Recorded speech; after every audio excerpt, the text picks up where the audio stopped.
We're ready. Thank you. Appreciate it. Good morning, everybody. The meeting called to order at 10:04. Let's do a roll call. Member Baker, Present. Member Broussard, Member Burton, Dr. Quirk, Here. Superintendent Hoffman, Member Kay, Present. Dr. Mack, present, Dr. Robbins, Member Ruiz, Present.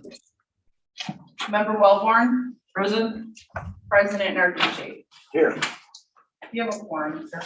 Thank you very much. We missed the members who aren't here. And we thank everybody for attending, which is our last meeting of the year. Who knows what's going to bring us next year with respect to this board makeup, since a lot of us our term has expired and we've been serving for longer than our terms.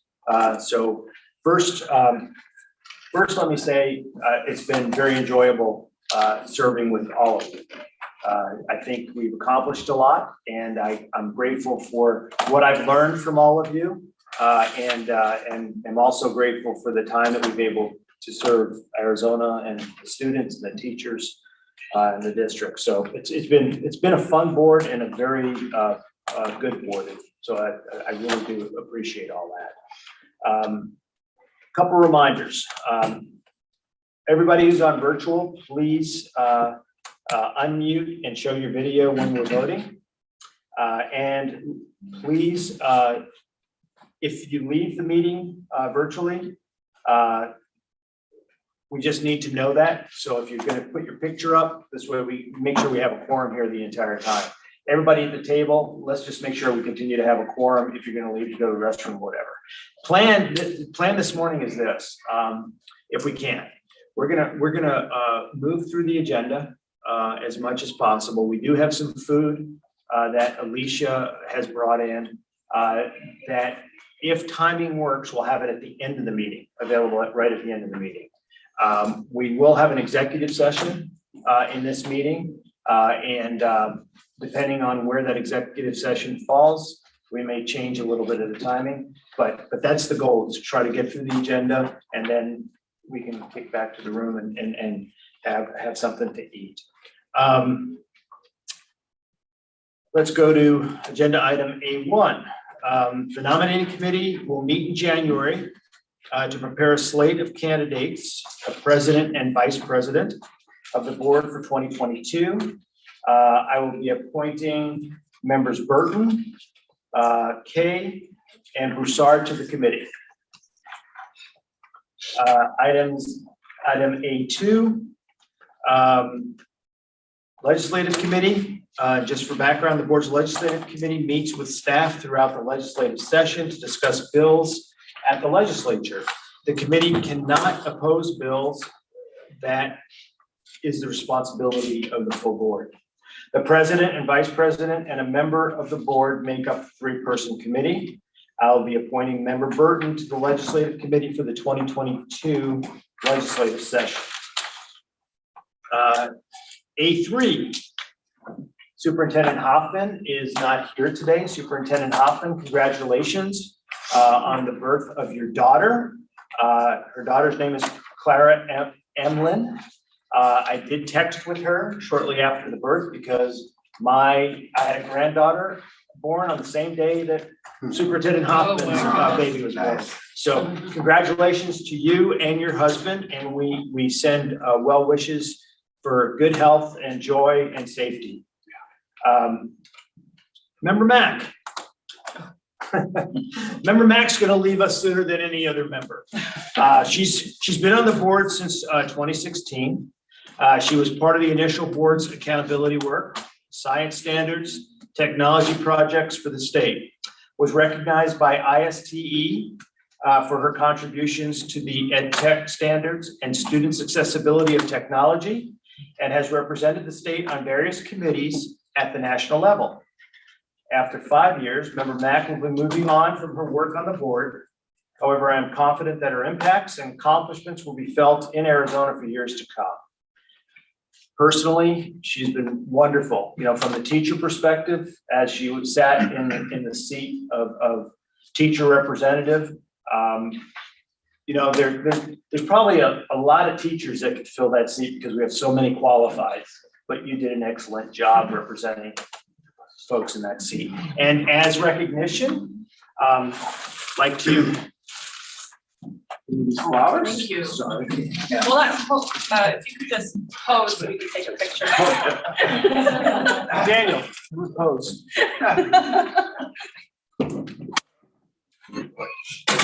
Can I get the award? There we go. This is, how about? Okay, one more thing. Here's a card. Thank you. And it's kind of cool. The question I asked was this: if there's like 6 members that may leave the committee, will any of us get this? Or do we have to resign today?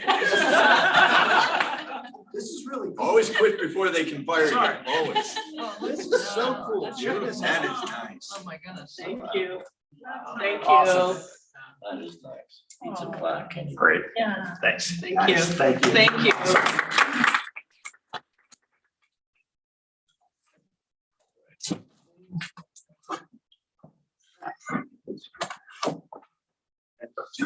Thank you. Thank you very much. Member Mack, do you have any words you'd like to say? I wasn't really prepared, but I guess I just see myself as a member of an exemplary board.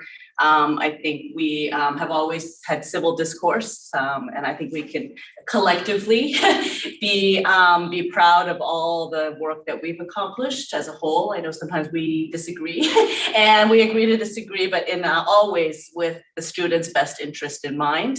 I think the strength of this board lies in all our diverse backgrounds, all the lenses we bring to look at different situations. And I know that, you know, the board is in great hands with the board staff, Ketcher and Alicia and the rest of the board, and everything they've done has been incredible to continue to lead the work forward. So got new adventures, but always, I told Alicia, we'll always be a friend of the board. And so thank you so much for Thank you. all your. Dr. Mack, you want to say partnership. where you're transitioning to? Oh, transitioning to full-time to Arizona State University. Yeah. Awesome. Congratulations. Thank you.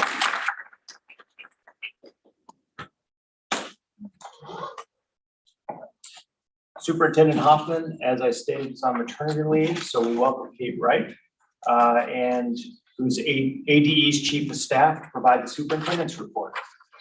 Thank you, President Narducci and members of the board. Congratulations, Member Mack. I appreciate the opportunity to provide an update on behalf of Superintendent Hoffman. I'll take a moment to acknowledge respectfully the geographical landscape of Maricopa County sits on the ancestral homelands of those indigenous nations that have inhabited this land for centuries, including the Pima, Lehigh, and Lavine peoples. I have just a few updates on behalf of the department. The first is around teacher residency. At the end of October, Superintendent Hoffman, along with Dr. Cruz Rivera, president of Northern Arizona University, announced an expansion of ADE's partnership with NAU's Arizona K-12 Center to launch our state's first ever teacher residency program. Educators and policy experts have long stressed the need to prepare teachers as we prepare doctors with rigorous hands-on graduate level training so they are adequately supported for the challenging and critical work of teaching. Through the program's extended field work and the master's degree coursework that revolves around this experience, residents truly learn what it means to develop and sustain themselves as teachers. ADE is using federal relief and recovery dollars, and the program will focus on recruiting, preparing, supporting, and retaining more qualified teachers in Title I schools, especially teachers of color and teachers for hard to staff subjects like special education and STEM. I'm excited to announce today that at the end of November, the Arizona Teacher Residency Program announced their first 3 partner districts: Osborne Schools, Roosevelt Elementary School District, and Tempe Elementary School District. Additionally, they announced that the application is now available, which is the first step for anyone interested in beginning the program in the 22-23 school year.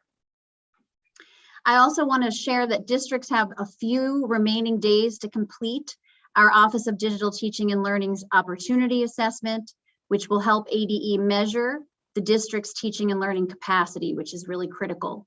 The 2021 Digital Teaching and Learning Opportunity Assessment is open for submissions through December the 15th, which is quickly approaching. We will use this data to identify, prioritize, and allocate resources for support. We are confident that together we will be able to achieve our goal of connectivity, devices, and skills for all K-12 schools and students in the state of Arizona. If any of our school leaders did not receive the message entitled ADE Digital Teaching and Learning Opportunity Assessment, please reach out to the department at odtl@azed.gov. One other reminder, additionally, if you will please ask your HR teams or your director to complete the 2021 teacher input application for all certified and non-certified personnel. We have a due date of December 15th, again this Wednesday, and completing it on our end is part of our federal requirements. All eligible LEAs should also apply for allocated ESSER 2 funds as soon as possible and ESSER 3 allocations ahead of the February 1st, 2022 deadline. All of our ESSER opportunities are on our webpage, which is azed.gov/ESSER. And finally, it's my pleasure this morning to introduce our Student Advisory Council, who each month share updates. Today, we are joined by Ryan Drinkwater, Tyler Tillman, and Zoe Edelstein. Thank you.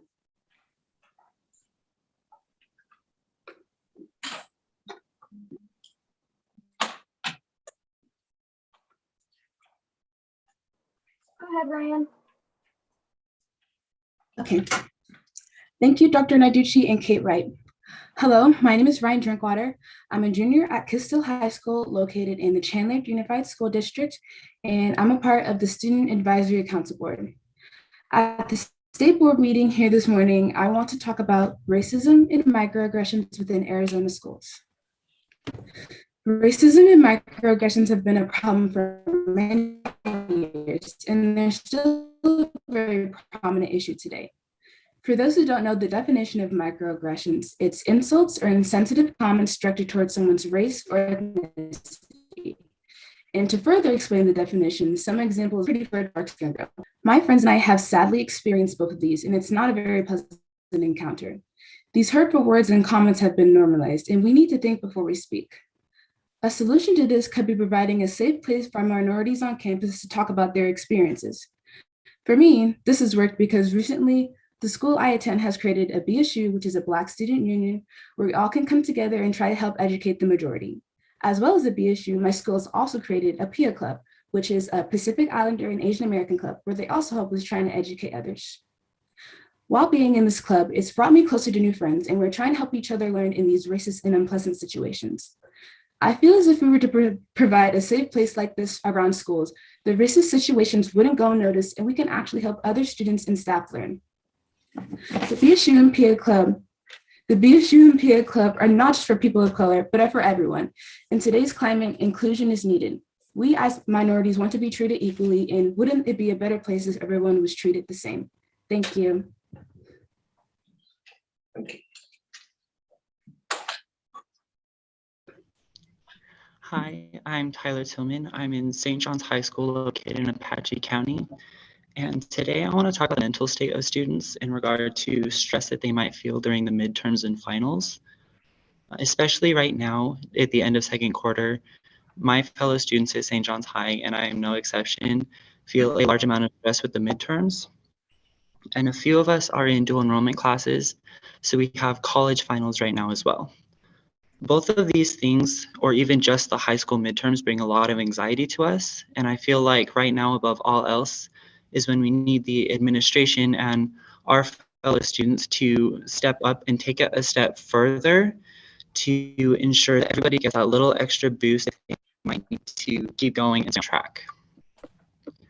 I also feel like right now is when the teachers should be watching closest to all of their students to see if their actions start changing or they start showing symptoms of depression and to check up on them. I feel like it'd be very beneficial to all of the students to have the educators and administrators know what to look for in symptoms of depression, chronic anxiety, and stress, so they could be better equipped to handle events and help those individuals. Even if it was just basic knowledge in what to look for and how to help in the littlest ways, a little help can go a long way with a lot of people who feel like they don't have anybody in their corner to help them. Like I said, right now and at the end of the school year with finals are the most stressful times for students. I personally can't speak for everybody, but it gets extremely difficult for me to want to keep up, and the willingness to get out of bed every morning kind of diminishes, knowing that I have a huge test that decides what I do next semester or next year. It gets very stressful, and it can wear down students' mental state. Taking time with those students that it affects the most, and making time where any student can go talk to an administrator who would just sit there and listen, would likely take some of that stress and ease it to the point where those students feel like they can do it again, and bring those students peace with themselves and give them more clarity of mind for those tests. So I'm urging administrators to talk with their students and be in their corners to help them and fight with them to lower the stress and anxiety that any student might feel during these tests, and to keep up with all of the students to make sure nobody is left behind. Thank you. Thank you.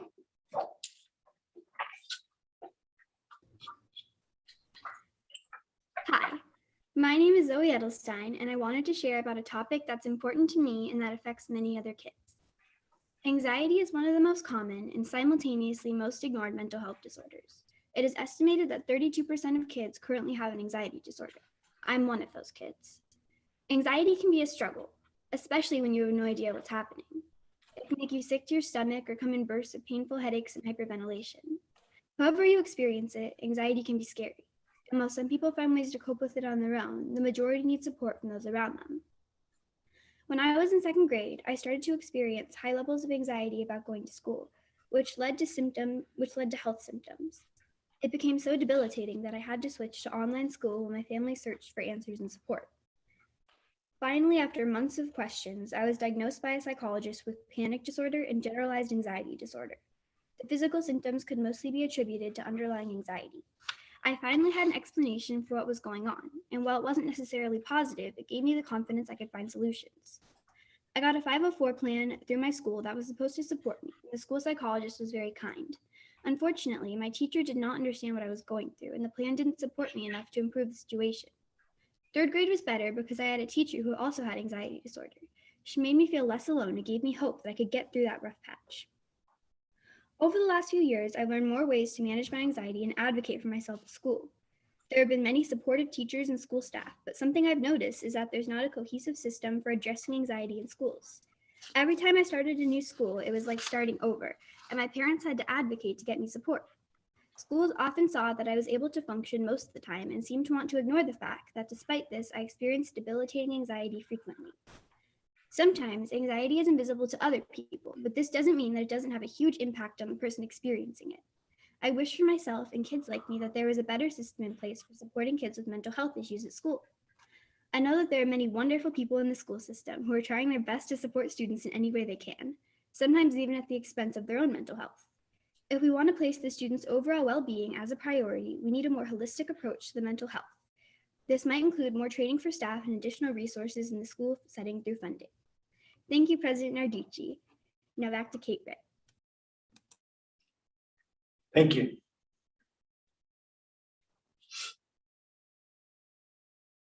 Thank you, President Narducci and members of the board. Appreciate the opportunity for the department's update. Thank you, Kate. Very much appreciate you and all the work you do. And thank you, Ryan, Tyler, and Zoe for your insightful comments. We very much appreciate them, and we wish you happy holidays. We'll move on to the next item, which is the Executive Director's Report, which there is none. So we'll continue on to item number 2 of the agenda, which is call to the public.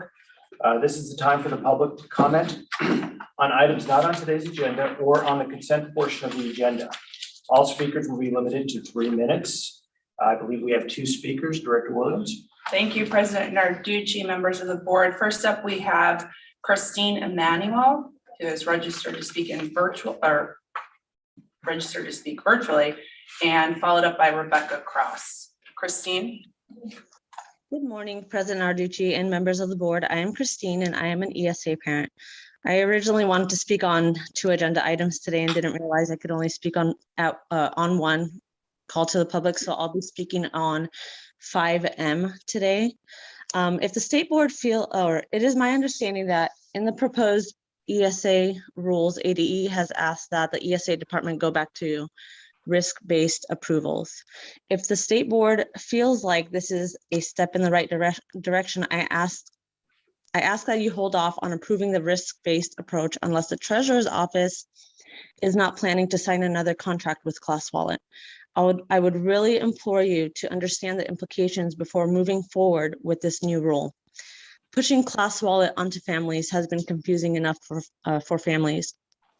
Going back and forth and causing more confusion is not fair to our hardworking ESA families. If we go back to the risk-based system, there is no need for ClassWallet. In the most recent ESA audit done by the Attorney General's office, you will see that the MCC codes for the Bank of America cards worked. In my opinion, the process should never have been changed. There was also a risk-based approach that the department had to follow. If the risk-based approach is a stepping stone so that we may get rid of ClassWallet, as an ESA parent, I am okay with a risk-based process falling into place. Why are we paying ClassWallet to prevent fraud if we are going back to the risk-based approach?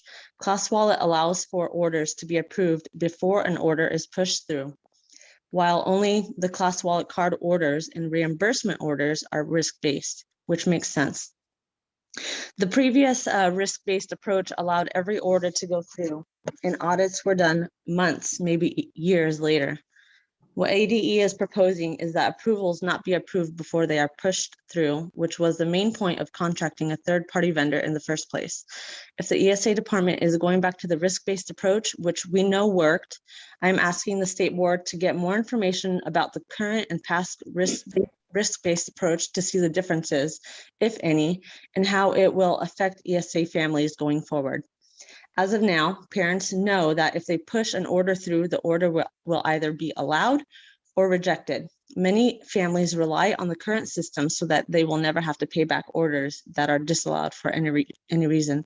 If this new rule will be added, I am asking the state board to make sure that ADE not only email every parent of the change, but also ask that every parent confirm that they understand this new rule change through an online document. Also, if anyone can elaborate more on ADE's decision to go back to a risk-based approach and how that will look in the long run, it would be very helpful. Is the treasurer's office planning to sign another contract with ClassWallet? That's another question that I have. Or will ADE allow the risk-based approach to work like it has before ClassWallet came into play? Thank you so much for hearing me. Thank you, Christine. Next up, we have Rebecca Cross. Rebecca? Executive Director Williams, Rebecca Cross has not joined the meeting. Okay. Thank you. President Narducci, if Rebecca Cross joins, I believe she's an ESA parent in time for call to the public number 4. Would you like to move her to that? Sure. Thank you. That concludes the list of registered speakers, President Narducci. I appreciate it, Director Williams. Move on to item number 3 on the agenda, which is our consent agenda. And we'll take the consent items in a single motion. Do I have a motion to approve items 3A through 3K? So moved. I have a motion by, okay, hand it off to Baker. By member Baker. Any discussion? You need a second. Oh, thank you. Yeah, forgot the second. Do I have a second? Yeah, I was thinking I had a first and a second. So, second by member K. Any discussion? Okay, all videos are on. I see that. All in favor, say aye. Aye. Aye. Any opposed? The ayes have it. Thank you. We'll move to item number 4 on the agenda, which is a call to the public. This is time for the public to comment on items on today's general session. All speakers will be limited to 3 minutes. Director Williams. Thank you, President Arducci, members of the board.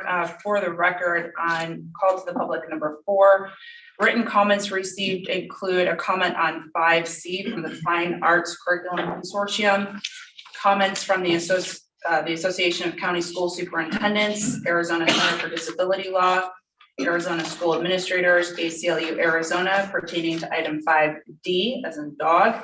And then there were 4 ESA written comments. First up to speak, we have Janice Palmer, followed by Dr. Mark Jornstead. Thank you, Mr. Chairman, members of the board. Janice Palmer, representing Helios Education Foundation. It is so good to see you without this, right? So good to be with you today. I am here in support of item 5F. But we'll mention that we've also worked very closely with board staff and board members on 5E and are supportive of that as well. But most of my comments will be on 5F. Helios has just adopted a 5-year impact strategy to accelerate the pace of change in Arizona and Florida to make sure that students are on track for college attainment. And we're doing that and really focusing on 2 significant populations, low-income students, Latino students, and we're also looking at 3 specific metrics. Are students on track to read by the 3rd grade, college going, specifically in a rigorous coursework study, and then 3rd, actual college attainment. And so today the board has in front of it the opportunity to take a significant step forward to help our youngest students attain those literacy skills necessary for lifelong learning. So if you remember in September, I can't believe you've had so much on your plate. In September, Helios submitted a letter urging the board to uphold the fidelity of Senate Bill 1572. And specifically this past legislative session, ensuring any additional pathway on the K-5 endorsement, not through critical science of reading training, would hold to a high standard.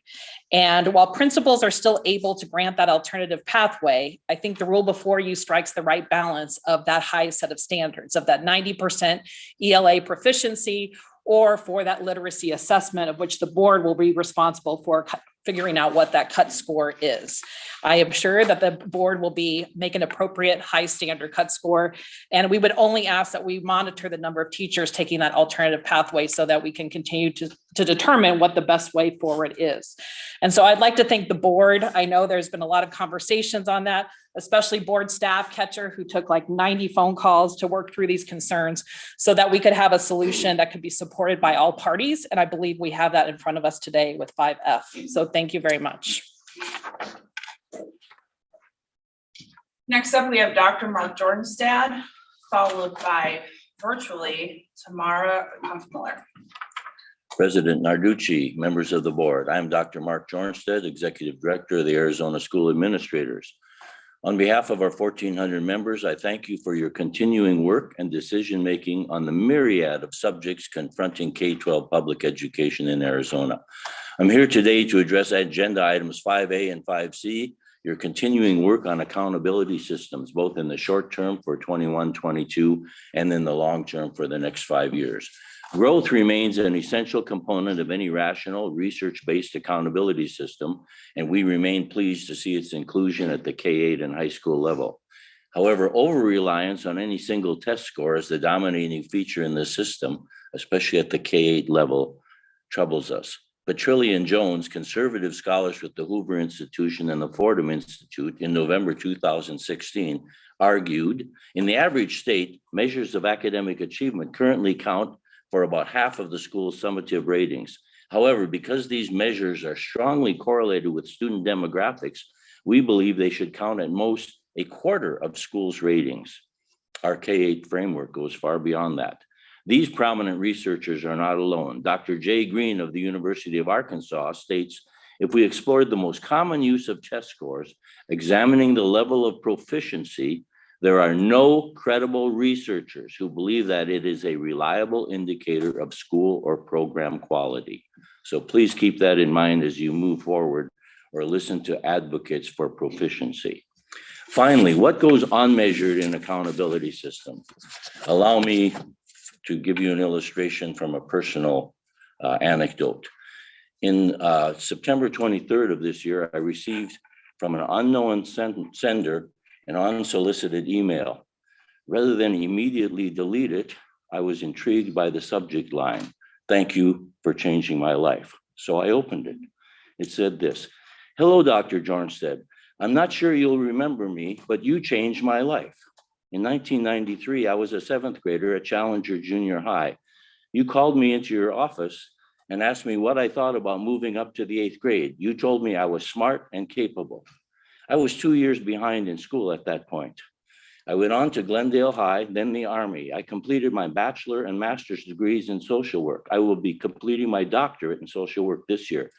I do not know where I would have been if you didn't take the steps you did. Thank you for seeing me. Immense gratitude, Mika. Sometimes what can't be measured counts the most of all. Thank you.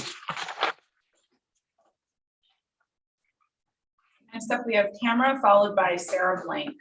Tamara? Executive Director Williams, Tamara Miller has not joined the meeting. Jessica, do we have Sarah Blank on? We do. Okay, next up, we have Sarah Blank, followed by Amanda Glass. Sarah?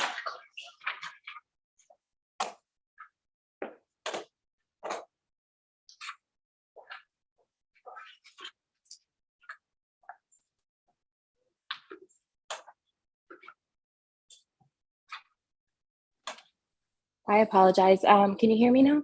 Yes, we can. Go ahead, Sarah. Okay, thank you so much. Good morning, President Narducci, members of the board. I'm an ESA parent. I'm speaking on 5M, the ESA rules. As you review the ESA rules draft, I ask that you consider how these rule changes are empowering student education. ESA families have participated and contributed feedback regarding the rule revisions, yet most of our concerns have not been addressed. For example, privacy concerns have not been addressed. Our students remain vulnerable to data and security breaches. The purchasing process is not clear and it's not transparent. If we are moving to a risk-based system, parents need to have the resources and clear communication. We want to follow the rules and ensure student success. We need to know the boundaries and what is appropriate. The reimbursement option was never supposed to be part of the purchasing process. Yet, right now, it is being used as a fallback. Reimbursement is not equitable for all families. We need purchasing options that work. For example, MCC codes should not be restricted for online schools and programs. Please consider how the revised rules meet the purpose of the ESA program. Please help us to empower student education. Thank you for your time. Thank you, Sarah. Next up, we have Amanda Glass, followed by Jeff Esposito. Amanda?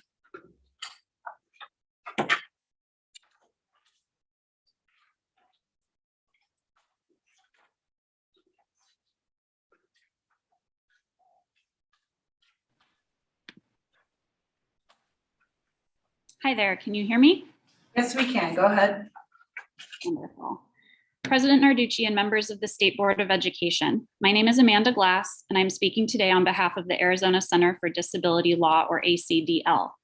As the protection and advocacy agency for the state of Arizona, ACDL provides a variety of legal services to people with mental, physical, psychiatric, and sensory disabilities, including substantial advocacy in the area of special education. ACDL has witnessed the impact of discriminatory open enrollment practices on Arizona's students with disabilities and makes this comment in support of the development and promulgation of strong guidance in accordance with Arizona's new open enrollment law, which should put an end to these discriminatory practices. ACDL has submitted a written comment to the board with the details of our recommendations, but I wish to highlight a few key points in my spoken comment today. I urge the board to adopt guidance that prohibits school districts from asking questions or requesting documentation related to disability as part of an open enrollment application. By requiring applicants to disclose their disability status at the point of application, school districts are able to screen out and exclude students with disabilities. This has been the longstanding practice in Arizona. Several groups have argued to the board that if school districts are required to open enroll students without first knowing their disability status, the districts may end up accepting high needs students who will be a drain on district resources or will jeopardize district's ability to meet the needs of resident students. This argument is unfounded and in opposite to the task before the board, which is to enact guidance that aligns with the letter and spirit of ARS 15816.01. First, the argument is predicated on a false narrative about the disability-related needs of resident students. No school district has a set number of resident students with special education needs that remains constant throughout the school year. In a given year, any number of resident students might be identified as requiring special education services, or the needs of resident students may change, or new students with disabilities may move into or out of the district. Districts are aware of this constant flux in need among their resident students and understand that despite the sometimes unpredictable nature of their student population, they are under state and federal obligation to meet the needs of those students. The same is true when districts are required to adopt non-discriminatory open enrollment practices. The number of students with special education needs may vary, but the district will remain obligated to serve all its enrolled students, whether resident or non-resident. Lawmakers understand that different children have different needs and will require different levels of resources. That is why school funding is weighted. ACDL understands and deplores the reality of egregious underfunding of public education, but that fact does not mean that serving the needs of one student with disabilities should inevitably come at the cost of serving the needs of another. Students with higher needs are weighted differently and bring more funding with them to whatever school district they attend, whether it's their home school district or a district into which they open enroll. When a district accepts students through open enrollment, which is often a financially motivated choice, the district must also accept the reality that any student enrolled could have high needs that will use more resources than an average student. Districts should not be permitted to discriminate in order to cherry pick those open enrollment applicants who will bring in the most funding while costing the school the least in staff time and resources. In closing, ACDL urges the board to issue guidance that reflects the letter and spirit of ARS 15816.01, which requires that school districts not limit open enrollment admission based on disability. Thank you. Thank you, Amanda. Next up, we have Jeff Esposito, followed by Lynn Fox Embry. Jeffrey. Thank you very much. President Narducci, members of the board. For the record, my name is Jeff Esposito, and I'm here today on behalf of the American Civil Liberties Union of Arizona, better known as the ACLU. We're here today to urge the board to adopt open enrollment guidance for Arizona's district schools consistent with Arizona and federal law. Arizona and federal law are clear. School districts may not prohibit students from enrolling due to a disability, may not disenroll students who have enrolled due to a disability, and may not deny appropriate services to a student with a disability. Failure of the State Board of Education to provide necessary guidance consistent with the law will harm students with disabilities by potentially leading to their improper exclusion from open enrollment. We have provided a much more detailed letter to the board that includes the justifications for our positions in this matter, and we'll keep our comments today brief in the interest of time. But we encourage you to review what we have provided in full to see the legal basis for the requests we make today. It is the position of the ACLU that the State Board of Education should issue guidance that ensures students with disabilities have the opportunity to take full advantage of the open enrollment process in district schools, just as they should be able to take full advantage of the analogous enrollment process in our charter schools. Consistent with Arizona and federal law, that means the State Board of Education should adopt guidance that, 1, specifies school districts are required to admit all students and may not ask whether a student has a disability or require a student or parent to provide any documentation that may demonstrate disability status before admittance, as required by ARS 15-81601 in Section 504. 2, specifies school districts are required to place a student with a disability in a district program that has appropriate services for that student, as required by ARS 15-763A in Section 504. Specifies school districts are required to prohibit the disenrollment of students because of a disability or disabling condition, as required by ARS 15-763A in Section 504. And 4, informs parents and students of the complaint process at the Arizona Department of Education if they believe a district is in violation of the open enrollment requirements of ARS 15-81601, as required of the State Board of Education in ARS 15-81601I. Failure to provide guidelines consistent with Arizona and federal law would do a great disservice to students with disabilities and their families, while potentially opening up district schools for liability if they fail to implement state and federal law as required. We thank you for your consideration of these comments and appreciate your work on this matter. Thank you, Jeff. Next up, we have Lynn Fox Embry, followed by Kayla Svedeen. Lynn? Executive Director Williams. Lynn Fox Embry has not joined the meeting. Okay, is Kayla Svedeen on the line? Yes, she is. Okay, Kayla?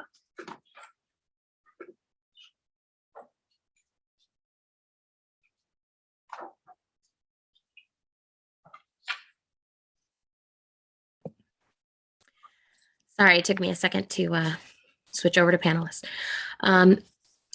President Narducci, members of the board, thank you for allowing me to speak today. I am Kayla Svedeen, and I am an ESA parent.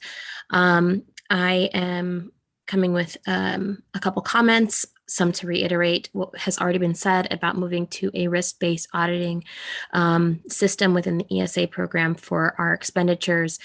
Currently, the Department of Education does not have enough of a handle on approving purchases in a consistent and reliable manner as is. Further changing what we're doing as a system is only going to cause more confusion, frustration, and disruption to children's education. Just in this past week, the department has been managing issues related to sudden blockages of MCCs that are currently approved and issues with approving expenses from one parent to the next for the same items, one being approved and one being denied. Until the department gets their act together in understanding how to consistently apply the rules and statutes governing the ESA program, we should not be adding new changes that will further complicate things. Additionally, as far as appeals are concerned, I gave comment prior that moving towards a having the board hear appeals from parents, parents need to be able to use third-party representatives and assistance from other advocates in order to help them with the appeals if they so choose, without having to pay out of pocket for an actual attorney. Having representation and an advocate helping you is important, and we're able to use advocates when we go in and do our IEP meetings and things like that. Appealing purchases that should be approved that have been denied by the department, we should be able to have advocates that we choose from third-party organizations such as Empowered Arizona Families or Love Your School to help and assist us in those processes. I thank you so much for continuing to hear parents out and seeking ways to improve the program. And I just hope that we see more engagement from the department with parents further than what we have been seeing. And I am hopeful that positive changes are coming. Thank you. Thank you, Kayla.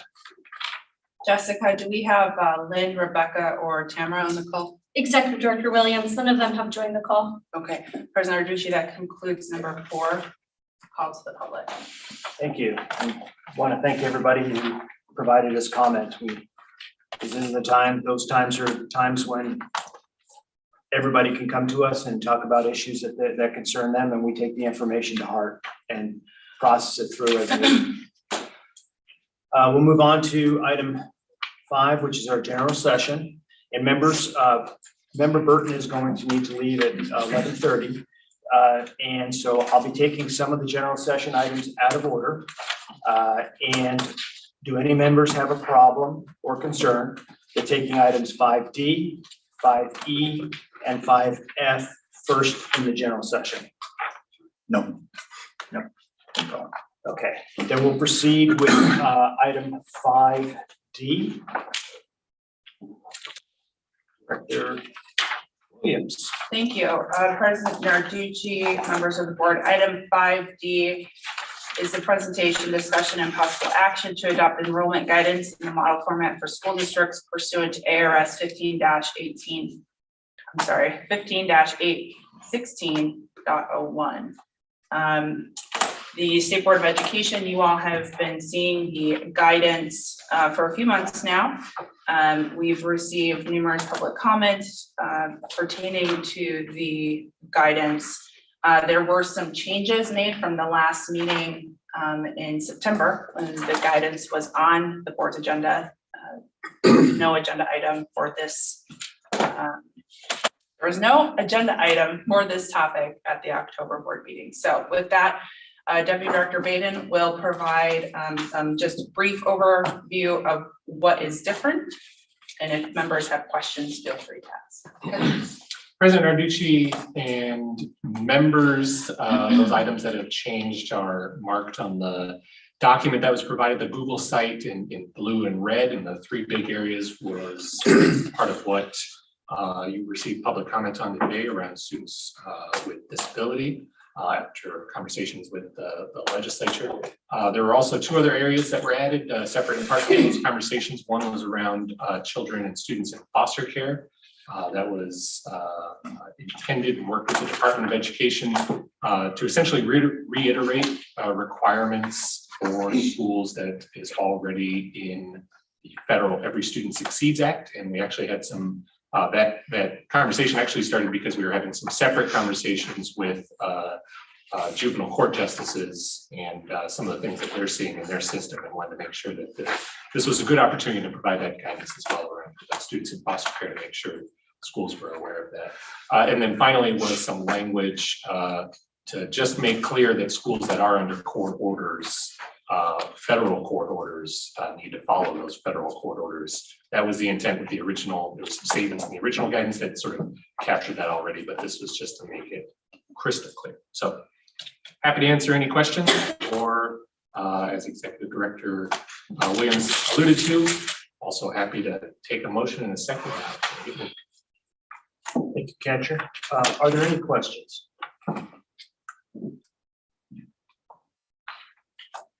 Do I have a motion to adopt the draft guidance and model format as presented, and direct staff to work with Senator Gowan's office to bring special education language back to the board after session?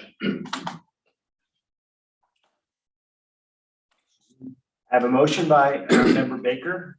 Do I have a second? Second. I have a second by Dr. Core. Any further discussion? Member Baker?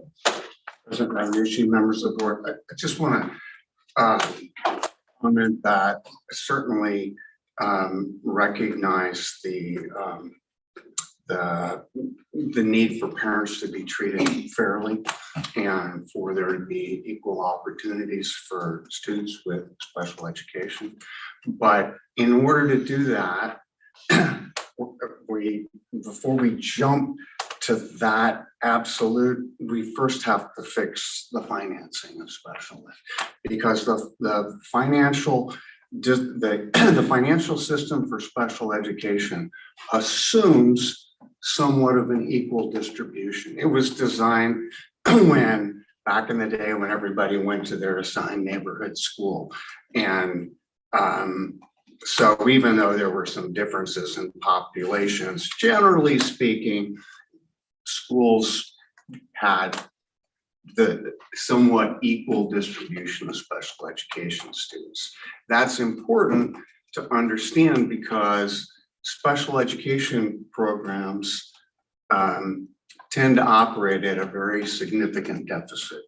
So the more special education students the school district has, the more money they must take from the regular education program in order to supplement the cost of special education. So before we can deal with the issue at hand, one of two things has to happen. Either special ed reimbursement has to match actual cost, or there has to be some kind of body that oversees the distribution of special ed students so that all schools share somewhat of an equal burden. And that issue has to be dealt with. Otherwise, we're creating this, I'm always preaching the gospel of what are we incentivizing. And if we don't fix that first, we're creating this incredible tension on the system, because we all want to, I think, we all want to do a really great job with our special ed kids. And if we do a really, really good job and we have one of the best special ed programs in the neighborhood, guess what parents are going to do? They're going to choose to send their children to our school, which is absolutely wonderful. but it punishes the school. The incentivization is absolutely backwards. So that issue has got to be dealt with before we can deal with the issue at hand. Thank you, Member Baker. I just want to add one thing, and it's in support of what Ketcher said. The review that was done by this board was not perfunctory. I mean, it was with great due diligence to make sure that what we were doing was consistent with the House Bill 2898. We actually looked at intent that was guiding that legislation, and it's clear after the due diligence that something like this can be taken up and have legislation that is clear and intentional and can express the desire and actual actions that should be taken. So this board can then act as needed and consistent with Member Baker's comments regarding finances. So I just wanted to let the record demonstrate that. With that, any further comments? All right, I have a motion and I have a second. All in favor, say aye. Aye. Aye. Any opposed? Hearing none, the ayes have it. We'll move on to item 5E. Director Williams. Thank you, President Narducci, members of the board. Item 5E is a presentation, discussion, possible action to adopt the move on when reading and early literacy review pursuant to laws 2021, chapter 434. The board originally saw this document last month. We did receive some public comment in which public comment around special education and special education reporting was included into the review. We have Deputy Director Baden, who's available for any questions. I also know that Member Burton and Member Wellborn have been part of the discussions. So if either of them want to address the board, that would be appropriate as well. Thank you. Let's start with Catcher, and then do you have any comments you want to make? No, sir. Okay. Board members that participated, any comments? Yeah, thank you, President Narducci, members of the board. I was very delighted to see this kind of effort come forward, and I'm very proud of the work that this committee has done. And I'm understanding that the governor was very positive about the accomplishments of SB 1572 in terms of the reading endorsement and the dyslexia designee. And he is equally open to more initiatives around improving early literacy. This is quite an ask, but it's been, it really was prompted by the difficulties we've seen with the impacts of COVID. And the intent is that this is an opportunity for us to put a much more comprehensive approach from the state level for dealing with the needs that schools have in getting kids to read by third grade. So I just urge your support for this, and I'm hoping that we can take it much farther into fruition, into legislation. And I want to thank you for your work on it. Thank you. Thank you. Member Burton? President Narducci, members of the board, Member Wellborn said it all, and I too encourage your support of this item. Thank you. Thank you. Do I have a motion to adopt the move on when reading and early literacy review draft and recommendations and direct staff to send copies to the governor, the president of the Senate, and the speaker of the House by December 15, 2021? So moved. I have a motion by Member Mack. Do I have a second? Second. I have a second by Member Kay. All in favor, say aye. Aye. Aye. Any opposed? The ayes have it. Thank you. Good work. Move on to item 5F, Director Williams. Thank you, President Narducci, members of the board. Item 5F is the presentation, discussion, and possible action to close rulemaking procedures on R7-2-615 literacy endorsement and improve the foundations of reading teacher certification assessment. Board members, you all have received documentation on these rules throughout the fall and in the summer, kind of sort of too. So this has been a long time coming. This is one of the agenda items that board members have had the most discussion on. If you notice within the documentation and the criteria document, there are two options in which speakers spoke of today during the call to the public that are before the board. Deputy Director Baden is available for any questions if members have questions pertaining to the criteria of the exceptional teacher pathway or any other thing for the rules. Any other questions? Members, any questions for Deputy Director Baden? Anybody on screen? Any questions? Hearing none. Do I have a motion to close rulemaking procedures on AAC R7-2-615 literacy endorsement, approve the criteria for the exceptional teacher pathway, and approve the foundations of reading teacher certification assessment as literacy instruction assessment? So moved. Okay, I have a motion by member. That was long. I was going to ask you to repeat it. I know. That's what I was going to ask. Hey, you do that more slowly and do that. Okay, so I have a motion by member Welborn. Do I have a second? Second. I have a second. Member Burton, thank you. Any further discussion? Yes, Member Baker. President Narducci, members, I just want to express appreciation to staff for coming up with a solution on this. It was a really complicated and difficult issue. And I think the solution satisfies most of the concerns expressed. So I'm very pleased.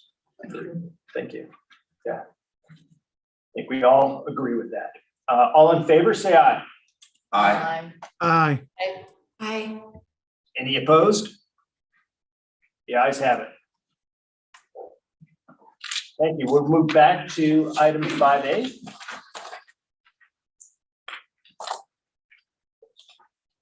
Item 5A, Director Williams.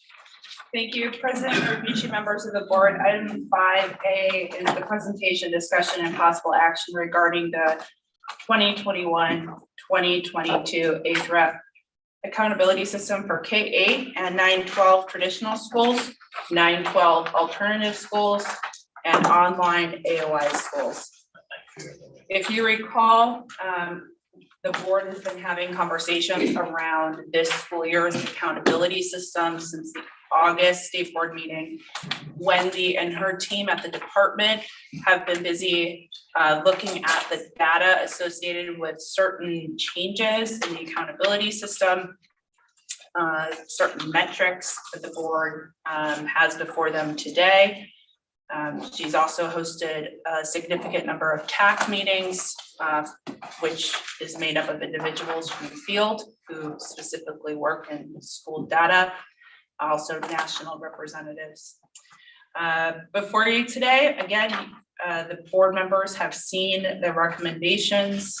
The executive summary contains the very specific changes or additions to the 21-22 school year. If approved today, it does allow the field to know what's in the accountability system in December and be able to change path or course if they need to do so between now and the test dates of the statewide assessment.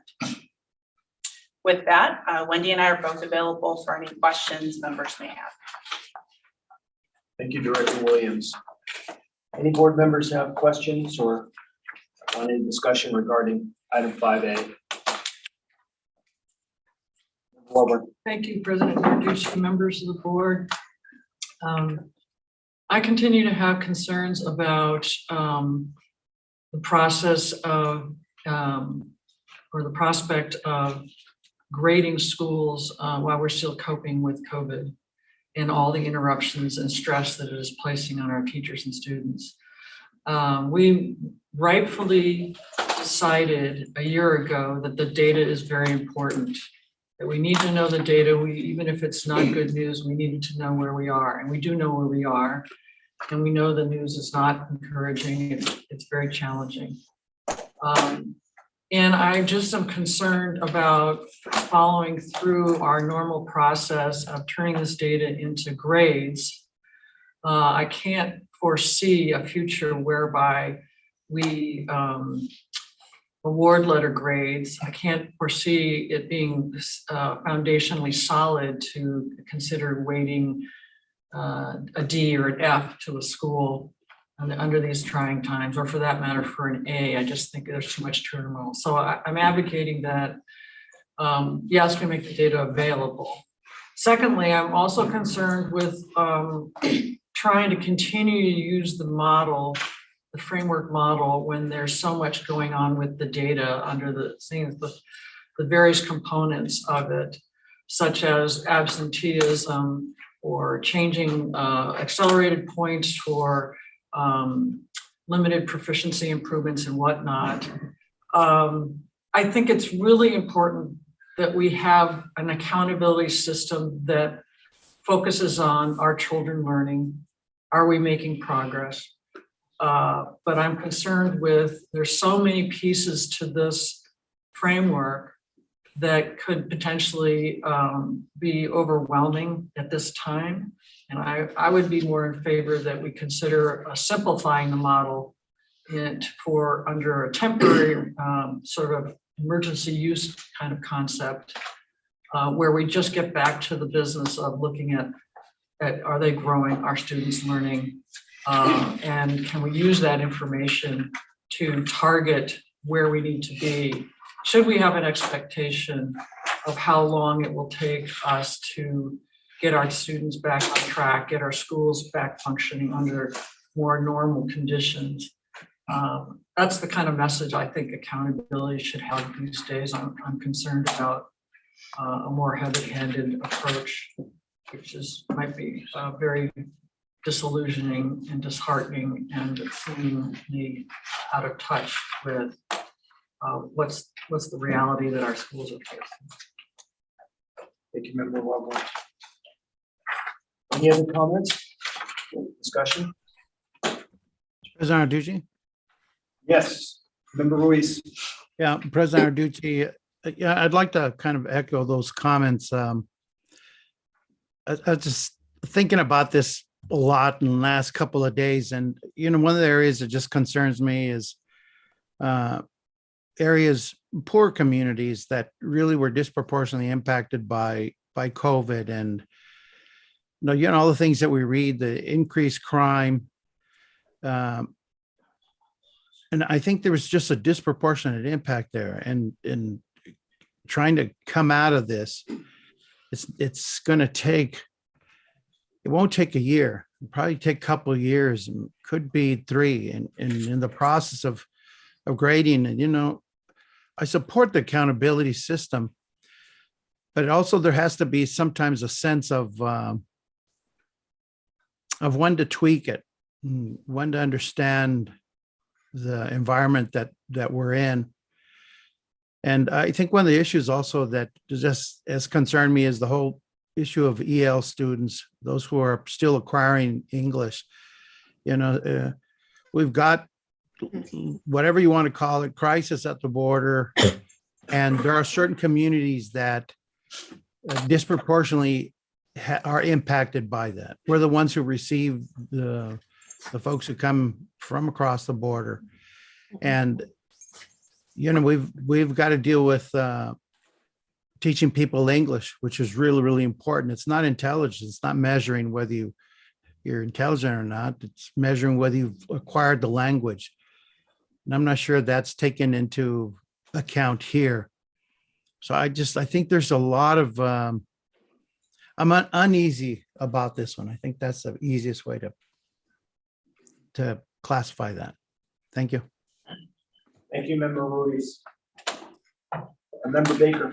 President Arducci, members of the board, I'm really appreciative of the work staff has done to prepare this, and I think it is critically important that we as the board adopt a 5-year plan so that our schools know what they have to do in order to be recognized for achievement. I just want to remind you, we're all caught up in what's happening today, and we should be. But I want to remind you of a bigger perspective.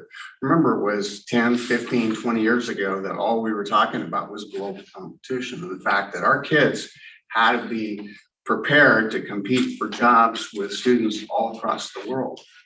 And that hasn't changed. And we need to have our school systems, and I'll go back to my theme on what are we incentivizing? Incentivize to improve. And we were cruising along with the school district that I was running, just, everybody's doing their thing. We're a nice place for kids to be. And then accountability came along and we wanted to do well. So we made changes. And for example, one of the changes we made that were significant is we removed barriers for our middle school kids to move forward in math. And once we did that, we were shocked at how many kids were doing Algebra 1, Algebra 2, some of them even higher math at the middle school level. And it had a dramatic impact on our scores. And we did that because there was an accountability system. We knew what the rules were and we knew how to play the game. And so we played the game and did it well. I have grandchildren scattered across the United States from one coast to the other. And of course, I'm really tuned into what's happening with their education. The thing I'm most frustrated with, so many states have said, oh my goodness, this is terrible, never mind accountability. And so I have grandkids in the middle school level who should be moving up, but the systems aren't doing it because it's a pain in the neck. It screws up the schedule. It requires the hiring of additional staff, and there's all kinds of complications.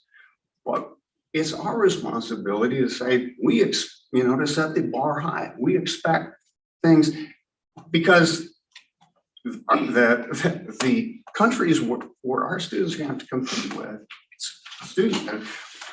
our students are still having to compete with students from other countries, and those countries are also dealing with COVID. We're not alone in this. And now's not the time to back off. Now's the time to continue to say our standards are high. We gotta have kids, we gotta be pushing our systems and pushing our kids to excel in spite of the challenges. And there are terrible challenges. And the system we have is not perfect. It is flawed. But it's better than letting go. And so I'm really enthused about this, and I really appreciate the work that staff has done. And I'm excited to have a pathway charted forward.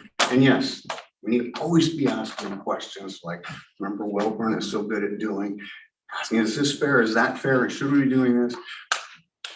But we do need to have a plan. We do need to have something that schools can rely on and plan. Thank you. Thank you, Member Baker. President Narducci, members, I appreciate the conversation and the discussion. I think one question we need to ask ourselves about I don't think it's whether do we believe in accountability or not. I think this board has been clear that we believe in accountability, and it's important that we continue to hold schools and ourselves accountable to know where our students are, to give parents the insight that they need to know where their students are. And at the same time, let me back up just a second. I think we also need the plan, or a plan. Schools should be able to plan, but that doesn't mean we couldn't send a message or a signal that we are aware of the challenges that schools are having. To Member Welborn and Member Ruiz's point, I do question whether we should be grading schools in this time, whether we should be doing it in the same way that we have continued to do it or have historically done it. And in terms of giving parents any kind of insight or understanding, that does the system that we currently have mean that kids are better off? or that schools are performing better? I think we've always struggled with that. Or is it a function of socioeconomics or some other context that students are coming to school in? When we talk about the challenges that are happening today, it's not, COVID is still happening. I know I've said this every meeting. And in fact, we've got surges. In the schools that I work with, we have a number of students who are sick. We still have family members who are dying from COVID. We have teachers who are out, and in my own children's classrooms, we have teachers who are out for extended periods of time for being sick. So what I wonder is, what is happening in our classrooms? How much are our students learning? There is accountability in reporting that data and making it publicly available. And at the same time, are we punishing schools if we're continuing on the course that we've set from prior years? And in some ways, I think it sends the message that we're not aware of what's happening. So I think the discussion is valuable. I think we need to continue to look at this. I am at the same time in favor of creating a plan with additional study and perhaps additional messaging around what are some ways that we can tweak the system. Thank you. Thank you, Member Kay. Any other comments, discussion? I think all the comments are very, very guiding. It demonstrates, and I think all of us can echo the concerns that were provided, as well as the need for accountability. It's all there. So, sometimes I sit back and I think, okay, should accountability just be for this coming year? And I'm not proposing this. I'm telling you what I think, because I've got a lot of kids in public schools and charter schools and both public. But I just think, because the accountability this year, how did you adapt to COVID? Three things I thought. Did you have online? Did you adapt to COVID? How's your attendance? But it's accountability, but it's simple. But I think we're charged to do more than that in order to make sure that we're getting where we need to go. So with that, I think member back. Key members. I think the other thing to remember is that COVID has not impacted everyone in the same way, and I think that's important to keep in mind too. While many people, students have suffered and are still suffering, some are actually, so it hasn't impacted everybody, equivalently. And then the other thing I think we need to keep in mind is that the funds that have been flowing, the input, it has never been like it has now. And so when we speak of accountability, I think there's accountability as well as how is that being used. And with that, it does help to have a clear target, so. Great. Thank you, Member Matt. Any further discussion? All right. Do I have a motion to approve the statewide 2021-2022 accountability system changes for traditional K through 8 and 9 through 12 schools, 9 through 12 alternative schools, and AOI schools as outlined in the executive summary? So moved. I have a motion by Dr. Cord. Do I have a second? I have a second by Member Baker. Any further discussion? Member Welborn. Thank you, President Narducci and members of the board. I continue to appreciate the way our thinking evolves and how conversations come up. And I want to thank Member Baker and Kay. How am I? Oh my goodness. Taking into consideration, this framework is a 5-year plan. I would be in favor of supporting. President Arducci, Member Welborn, this agenda item is for the 21-22 school year accountability plan. The 5-year plan is. Okay, thank you for that clarification. Yeah, let me see. So given the conversation, I'm in favor of the long-term plan for the future but I think an alternate plan should be proposed for the 21-22 year. Thank you, Member Welborn. What we'll do is we'll proceed with a vote on the motion and the second, and then see where that goes, and then there can be an alternative motion after that if that fails. So we have a motion by, I believe, Dr. Core, and a second by Member Baker. All in favor, say aye. Aye. Aye. Do we need to count, Alicia? Do the no first. Oh, okay, thank you. All opposed, thank you. I was just say all negative, say all opposed. No. Armando. Okay, thank you. Thank you for the discussion. The motion did pass. Thank you so much. Move on to item 5B, which is information only. Thank you, President Narducci. Item 5B is an update on the statewide assessment system and the board's 5-year assessment plan. To provide this presentation is Audra, who's the Deputy Associate Superintendent of Assessment at the Department of Education. Board staff works very closely with Audra on all things assessment related.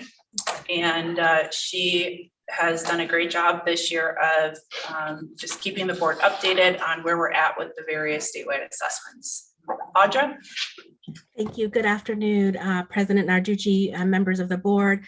I'm so happy to be here today. The last time I was before you was in June. And so since June, a lot has taken place. And I'm going to highlight a few of the slides. And I understand that these slides were shared with all of you, and so you'll have all of them, but I'm really only going to highlight just a couple of them. So just an overview, I'm going to go over where we are today. I'm definitely going to hit that so you know what has happened since June. I'm going to talk about the collaborative for the alternate assessment of English language proficiency collaborative that we belong to. And that is for an alt assessment for ELs with significant cognitive disabilities. And then the remaining slides are all the resources we have produced this year. In June, I shared draft slides of our infographics, and we have finished those, published those.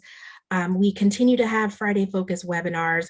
And then just in addition to that, all of our website resources have been updated and our documents have been rebranded with AASA as our new assessment. And then we continue to publish a quarterly newsletter to all district test coordinators with tasks and any information that they need to know. So I won't go over those slides, but I am going to definitely hit this slide that they're showing now. So this is really an update to the 5-year assessment plan. We're well into that 5-year assessment plan. And of note was just the determination again in the summer that College Board would not be an option on the menu of assessments due to their decision to no longer offer the writing essay. So we contacted all the schools, we've moved forward, and just a reminder about that. Sometimes we still get questions about, are we having a menu of assessments this year and what is on that? So just, a reminder to that we do not have a menu of assessments this year since the College Board SAT option was not available.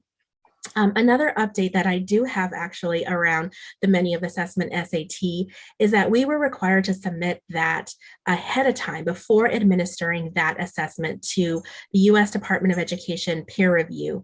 And we did submit that, and we have heard back that we had substantially met the peer review requirements, and we were going to be allowed to administer that assessment under the menu of assessments. So I just wanted to let you know that while those determinations were happening, we had already submitted our peer review. Then the determination was made about the SAT, and then we received our letter after. So I just wanted to let you know that we finished that process. At this time, I do have to write a plan back to them in the next 30 days that just says that we're no longer offering the SAT as a menu of assessment due to the writing essay no longer being a part of that. And we were approved to administer the SAT with the writing essay for peer review. So I'll let them know that of that change. Actually, I did let them know months ago, but now it'll be formal with our peer review response. Next, we are transitioning to new assessments this school year. There's been a lot of questions asked by the field. We have many ways to communicate with them. We are communicating with weekly emails at this point of the year with all of our district test coordinators about tasks and about things that they need to know, and even questions that they have that we see in our email inboxes that are, more than one or two people asking a same or similar question. So our first assessment is AASA, and that's our ELA and mathematics assessment for grades 3 through 8. And I really want to just clarify, it is really new name only. We're still using the same items, we're using the same item bank. And remember, these are now just Arizona items that we've created over the past 7 years. The scoring will remain the same. We are not setting new standards for the 3 through 8 assessment. So really, there's so many things that are staying the same. What is changing is the platform. Now, it's not an unfamiliar platform to our schools, as we have been administering our AZ-SCI pilot and Azella in our schools on that platform for many years. So again, not a brand new platform, but brand new for ELA and mathematics. In addition to that, we have ACT Aspire at grade 9. This is probably the test that we get the most questions about. It is unknown in our state. We have not administered this test before. And so we're doing our very best to put as much information as we're learning with our vendor and being responsive to the needs of our schools. Our other new assessment will be ACT at grade 11. And again, there's questions, but not as many. We have been administering the ACT assessment as part of our menu of assessments for the last several years. So many of our schools had already been participating in administering that assessment, or they have selected an option to administer that as part of their district testing and being like a national testing site. So much of that is very familiar to our high schools. There's just like smaller details about how all of the programs work together are mostly the questions we're getting around ACT. And then we have AZ-SCI. And so last year we did our field testing of AZ-SCI, and this year will be the first operational year. So again, our schools have seen this assessment. It's just now that, it is our operational this year. So again, we continue to get questions around that. But for the most part, schools are familiar with that. And then this year we'll also be adding the multi-state alternate assessment science portion, just like we're doing for AZ-SCI.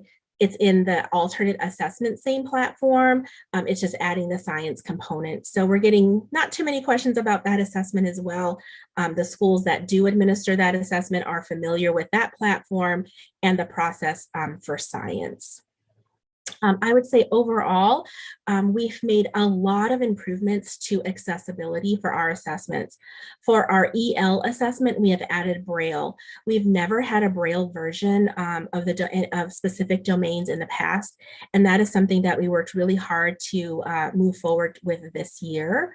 In addition to that, we do have Braille for all of the other assessments, but just making sure that we're now incorporating screen readers and ASL in the future. And so just looking at as much accessibility as we can. For the standalone field test, these are 2 standalone field tests that we have this year. The Azella standalone field test is because we are transitioning to the brand new version of Azella due to the new English language proficiency standards. And that is actually commenced. We are finished with the Azella standalone field test. So the schools can now put that aside and continue to focus on their placement testing and then gearing up for reassessment in the spring. But we're about to now launch the AASA writing standalone field test. And it is just one writing prompt that students will see. There's no other components to it. They'll go in, they'll take that writing prompt, and then that's it. They're finished with that standalone writing field test. And again, that will begin at the end of January. We are getting a lot of questions about, can we please opt out? Can we please not participate? And we just keep reiterating that data from all of our students is important. All of our students bring unique and schools bring unique characteristics. And so we want to make sure that all students have the opportunity to be included. Because it is a field test, we look at this data, and this data becomes the foundation for what we do in the future with the assessment items and the test overall. And then again, we're going to be participating in the development of an alternate ELP assessment. It's through the KELP Collaborative. And we are going to be working through the process of the utilization of the CCSSO's alternate EL or English language proficiency standards. And that's what I'm going to focus on for the rest of my part with you today. Next slide. So Arizona has been really involved with the KELP project. All states are required to have an alternate English language proficiency assessment. And this has been a challenge for states as this is a really small group of students. Just to put it in perspective, if you think about the number of students that we have participating in our alternate assessment, it's about 6,800 students. And then of that, the ELs, so who are both EL and a student with significant cognitive disabilities, is even a smaller slice of that. Right now, we're pulling some numbers and getting some data back from our schools, and we're looking at possibly about 1,000 students across our entire state would be eligible as both a student with a significant cognitive disability and EL.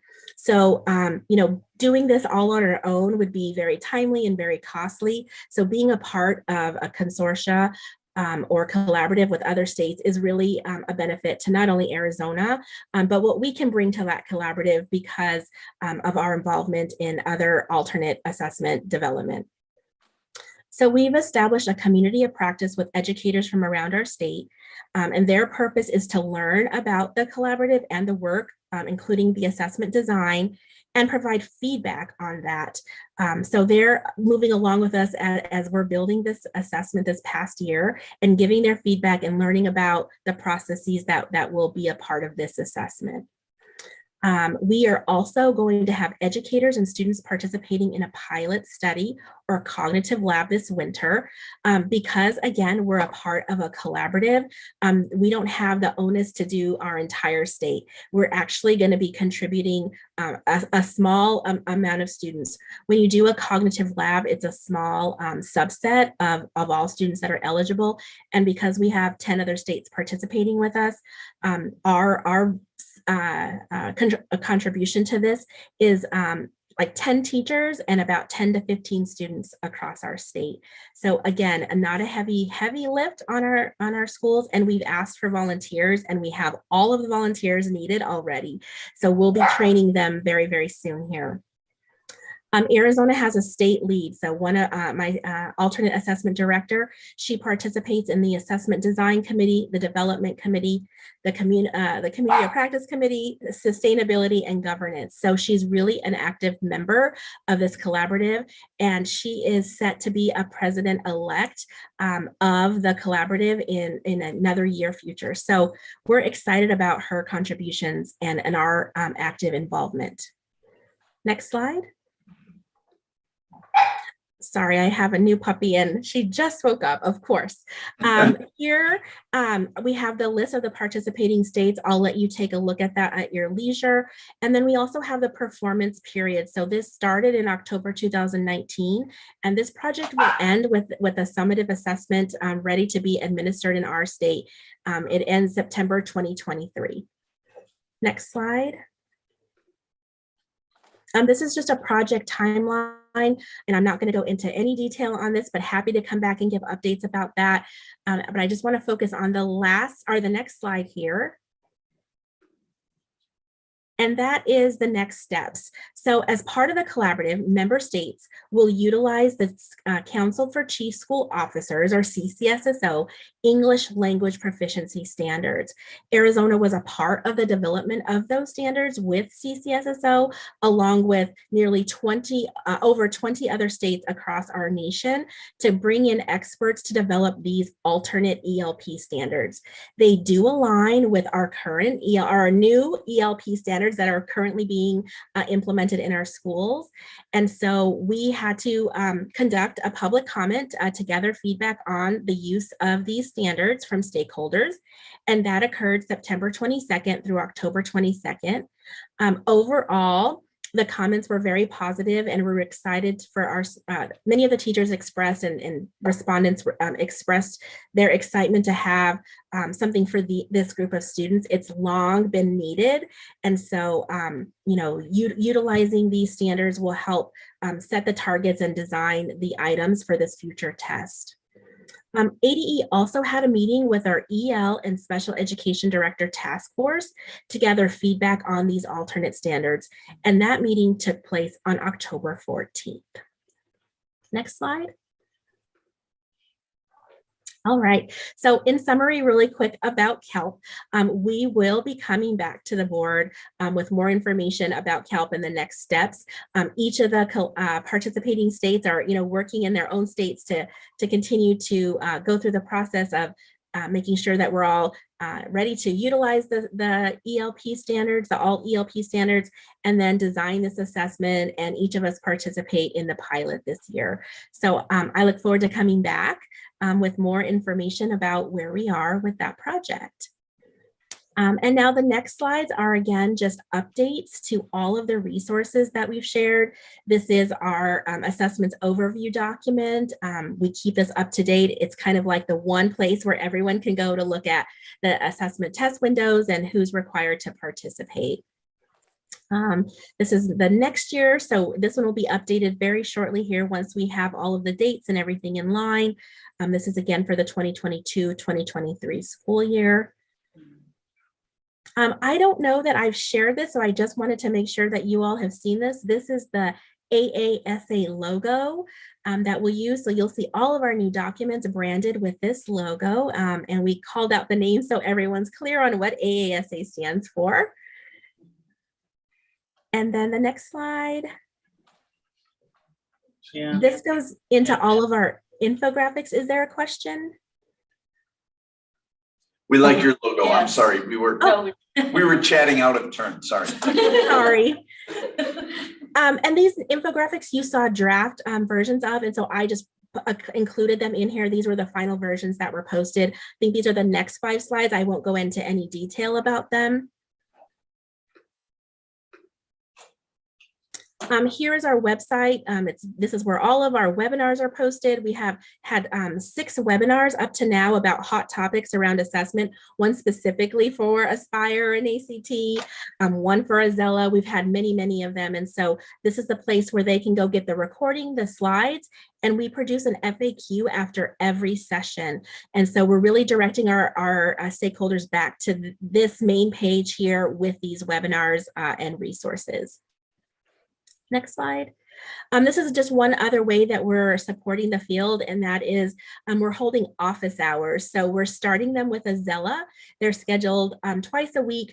We schedule them, sometimes there's a topic, and sometimes we just have real office hours like college and universities do, where people can come in and ask any question. For one of the office hours, we had our vendor there so they could ask any technical questions to our vendor directly. So this is just another way that we're providing customer support to our schools so that we can be ready and available at a moment's notice. And this is our quarterly newsletter. This has been going out for years and years, but just another way that we're getting information out to the field. All right.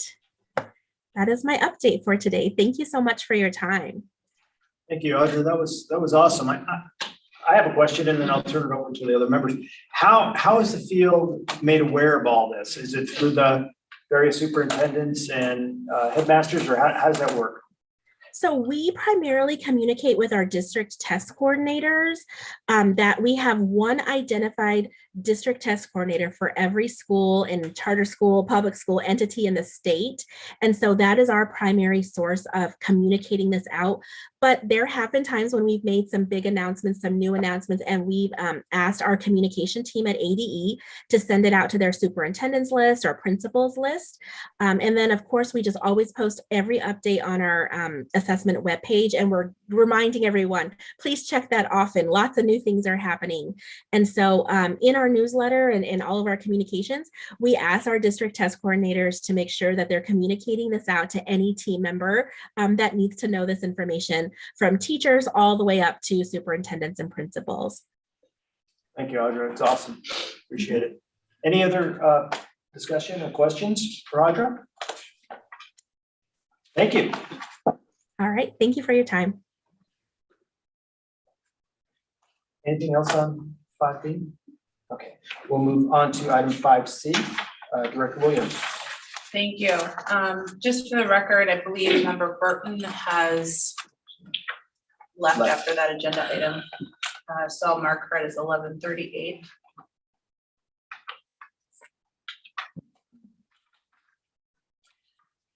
Item 5C is a presentation, discussion, and possible action on the board's 5-year accountability plan. The State Board of Education saw this draft 5-year accountability plan at the October State Board of Education meeting. When looking at the materials, you'll notice that the 5-year accountability plan starts in the 2022 school year. The board took action on agenda item 5A today, pertaining to the green column that is in the attachment.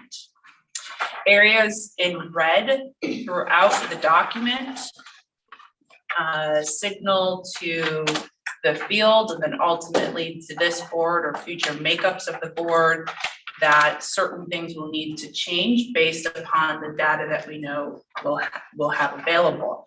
For example, when looking at the 9-12 accountability model in school year 2022-2023, you will see that there is no possibility for a high school growth metric. Therefore, in red, we have substituting subgroup performance as the board did that in the 18-19 school year. Of interest in this 5-year plan, the 5-year plan does highlight the specific types of school configurations that are listed within 15-241, with an addition of a middle school model. The State Board of Education has heard feedback from middle school principals, or in President Narducci's terminology, headmasters. And they have stated that they would like the State Board of Education to consider a separate middle school model. So Wendy and her team have already started some initial data conversations with the techs and some select middle school leaders to determine what would be the best type of system for that school configuration. The 5-year plan also allows board staff and department staff at the accountability to manage our workload and expectations of this current board and future boards when they, may want us to run this data or that data. We're able to fit it within a calendar. Lastly, as Member Wellborn and Member Ruiz have brought up around EL data, the department is looking at the EL data. It's just not ready for prime time yet. So we're not able to provide a recommendation until we're able to look at that and see how it impacts an accountability system, and then try to figure out the ultimate goal of adding additional indicators for EL students. So with that, the motion before you today is to approve the 5-year plan.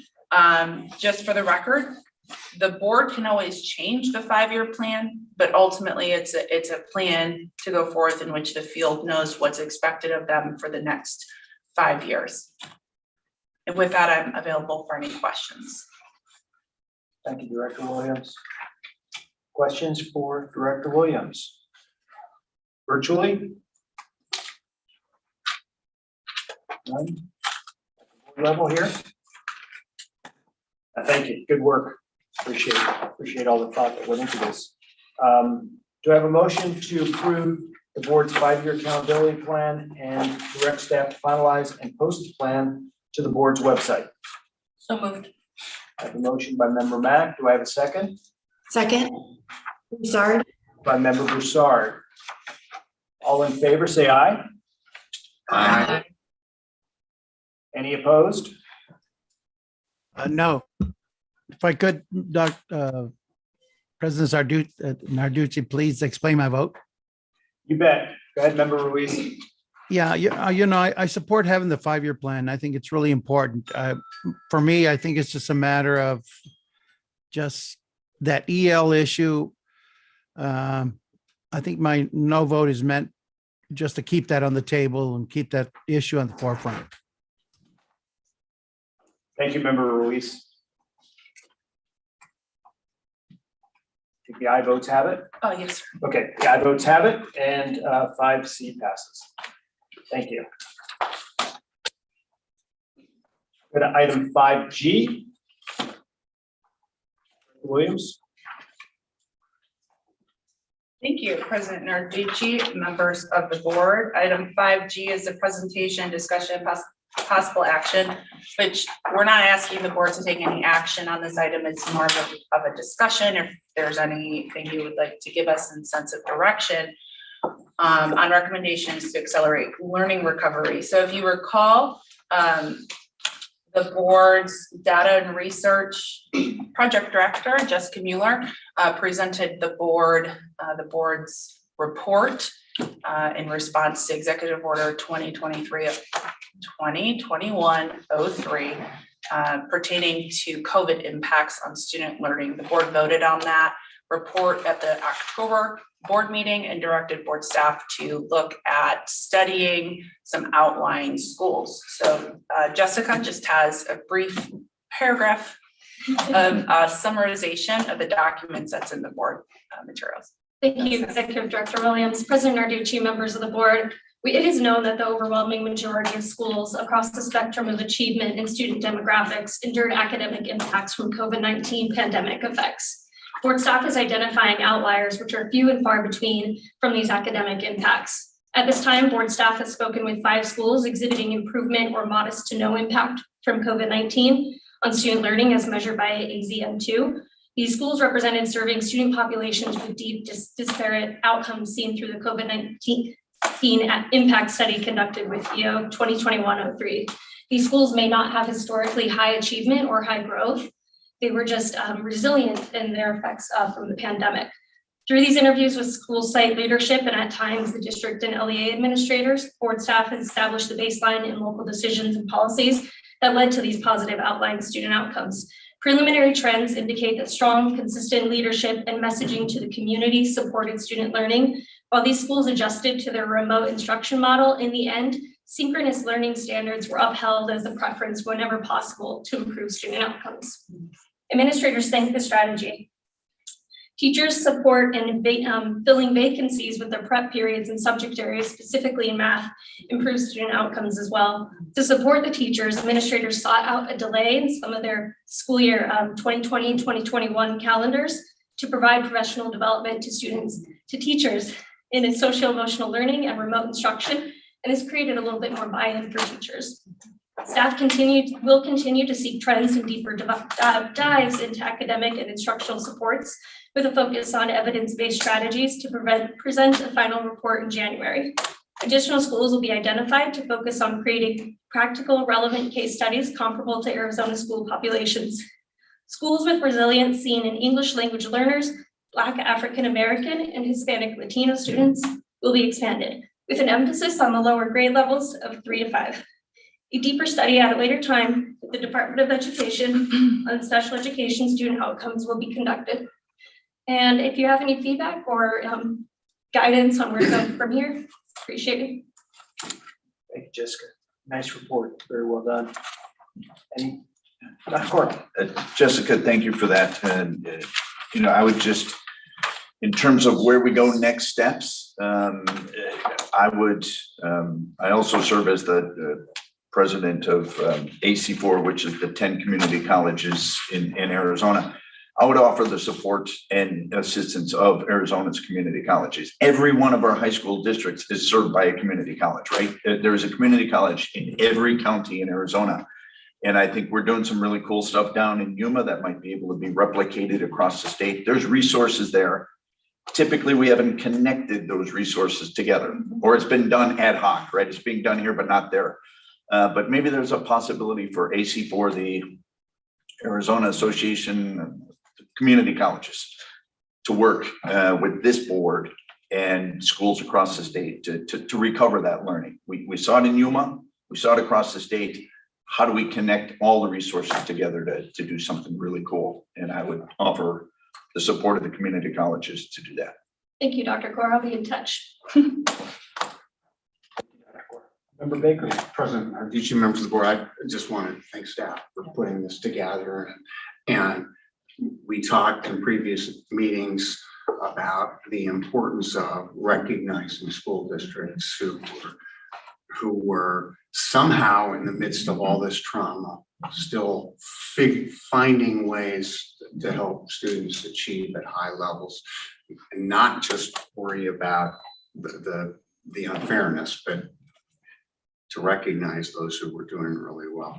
And I hope as you progress with this and you identify additional schools that that staff can come up with some kind of a publicity, and that's not really maybe the right word, but some way of recognizing those schools so that this isn't just us going, oh, that's great, but that more people across the state can look at these specific schools and systems and be encouraged that good stuff is happening and people are figuring out ways to hold up student achievement in spite of the incredible obstacles that staff have and schools have faced this past year. Thank you, Member Baker. Any other comments or discussion? Thank you very much. Move on to item 5H. Director Williams. Thank you, President Narducci, members of the board. Item 5H, 5I, 5J, 5K, and 5L pertain to ESA appeals. So therefore, if the board would like to discuss any of them, we would have to go into executive session. If the board does not wish to discuss those agenda items, then you could move directly into the motion, President Narducci, for each agenda item. Okay, thank you. And I have to do them separately. I can't do That them is together. correct. All right. Any discussion regarding any of the items that were just mentioned that needs to go into executive session? Okay. Virtually none. Hearing none. With respect to item 5H, do I have a motion to adopt the findings of fact, conclusions of law, and the recommendation of the administrative law judge and deny the appeal of EB case number 00201 and affirm the department's decision to deny the purchase? So moved. I have a motion by member Welborn, and do I have a second? Second. Second by member Kay. All in favor, say aye. Aye. Aye. Thank you. Any opposed? Hearing none, the ayes have it. Move on to item number 5I. Do I have a motion to adopt the findings of fact, conclusions of law, and the recommendation of the administrative law judge and deny the appeal of JM case number 00211 and affirm the department's decision to deny the purchase? So moved. I have a motion by member Kay. And do I have a second? Second. I have a second by member Welborn. All in favor, say aye. Aye. Any opposed? Thank you. The ayes have it. Move on to 5J. Do I have a motion to adopt the findings of fact, conclusions of law, and the recommendation of the administrative law judge and deny the appeal of JM case number 00212 and affirm the department's decision to deny the purchase? So moved. I have a motion by member Kay, I'll second. and I have a second by member Welborn. All in favor, say aye. Aye. Aye. Any opposed? The ayes have it. Move on to item K, 5K. Do I have a motion to adopt the findings of fact, conclusions of law, and the recommendation of the administrative law judge and deny the appeal of JM case number 00213 and affirm the department's decision to deny the purchase? So moved. I have a motion by member Welborn. Do I have a second? Second. I have a second by member Baker. All in favor, say aye. Aye. Aye. Any opposed? The ayes have it. President Narducci, can I get member Broussard's vote on that? Oh, I read her lips. I unmuted, I said aye. Thank you. That's all right. Sorry. Item 5L. Do I have a motion to adopt the findings of fact, conclusions of law, and the recommendation of the administrative law judge and deny the appeal of JM case number 00214 and affirm the department's decision to deny the purchase? So moved. I have a motion by member Welborn. Do I have a second? Second. I have a second by member Mack. All in favor, say aye. Aye. Aye. Aye. Any opposed? The ayes have it. Thank you. We'll move on to item 5M. Director Williams. Thank you, President Narducci, members of the board. Item 5M is the presentation, discussion, and possible action to close rulemaking procedures on Article 15 Empowerment Scholarship Accounts. Like most all agenda items on this meeting's agenda, the board has seen the rules and the draft rules of the ESA program multiple times. Deputy Director Baden has just high-level points that he would like to make pertaining to additional information that's been added to the rule and looking ahead to the legislative session. Thank you, President Narducci and members. We do have a PowerPoint on this one that, as Alicia mentioned, will help me keep it very high level as we run through here. And I will sort of skip through a couple slides because a lot of these are slides that you've seen before on this one. So I'll try to keep it to the stuff that you haven't seen before. You know, we're here, of course, because of the changes that were made to the statute last year. House Bill 2898 was actually the K-12 first. There was a few things in there, but that included changes to the ESA program. The intent, the scope of this rulemaking effort was largely intended to conform and comply with those changes. So, of course, when we opened rulemaking last year, we didn't have any rules, so that was from scratch. This one was intended to be a little bit more narrow in scope. And the next slide has the rulemaking process, which includes 2 parent forums and 2 surveys. That first survey, we'll have a little bit of information on that Kat was able to put together for us. But that first survey had 108 responses, and I think there were maybe 70 or so people at that forum. The second one significantly decreased in terms of the number of people at the forum and also the number of survey responses. And we'll have a little bit more information on there. The next slide is what is being changed in the rule. You've already seen a lot of that, so I'm just going to skip to the next couple slides, which is what's being changed from the first time you saw it. So those are the things that are in highlights. Quarterly expense reports being removed. Those are no longer something that happens with the ESA program, but the rule when drafted last year, it very much was. And that was a pretty significant change that's happening because the rule was largely predicated on the existence of those quarterly expense reports. So I had to do some work there to clean that up and make sure that that was removed. There's a couple other things, 2 and 3 are sort of clarification, consistency. Actually 4 is as well in terms of where things are posted and consistency with the parent handbook. The next slide, again, number 5, things around quarterly expense reports. 6, again, sort of things about where things are being posted, trying to make sure we're consistent there. Number 7 is just a timing matter as the appeals are being moved away from the Office of Administrative Hearings to the board. The Office of Administrative Hearings statutes have timelines for when the board would consider those items. Without this rule, it would be silent and we would be potentially in a pickle. And then, of course, putting in an effective date for when those new appeals would take place. We did that same effective date last year. So that means all decisions of the department beginning January 1 forward will go through the new appeals process with the State Board of Education, with the hearing officer that we're going to contract with. Decisions before then will go through the existing process through the Office of Administrative Hearings. There is a italicized note here that actually this PowerPoint was posted before that change. There was a subsequent change that was made as a result of notices to parents current rule requires AD to provide certified mail notice to parents on any appealable action. The department provided information that is quite a lot of notices that they would have to send out via certified mail, so much so that they would have to seek an FTE from the legislature to just send out certified mailing notices. So we had some conversations. We did survey parents who were evenly split between three options, which was everything electronic or through a portal, everything through certified mail, or the third option, which is what we are recommending here today, which is that only notices of account termination would be via certified mail. Other appealable actions and notices can be electronic and through an online portal.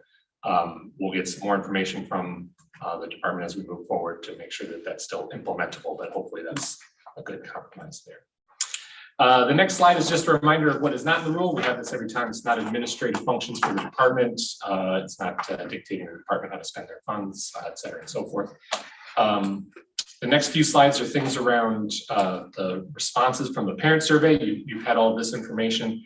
So this was on the second parent forum, not the first one. We did, as I had mentioned, attendance at that second parent forum was pretty low, and so extended the amount of time to collect those responses. The next slide has a few of the positive responses. The next slide has a few of the ongoing concern topics. There was also a public hearing, and of course, our board meetings with parents provide public comments as well. Those are provided too. The next slide has public comments and concerns that were addressed in the rule. You saw this slide actually when we did this last year. This is a list of 11, and actually there's more there that weren't listed here, of items that were addressed in the rule last year that were solely came from public comments and concerns had to do the surveys or not. And then the next slide here on 2021 that you see a significantly smaller list. Part of that is because the scope of the rule changes were a lot narrower than last year.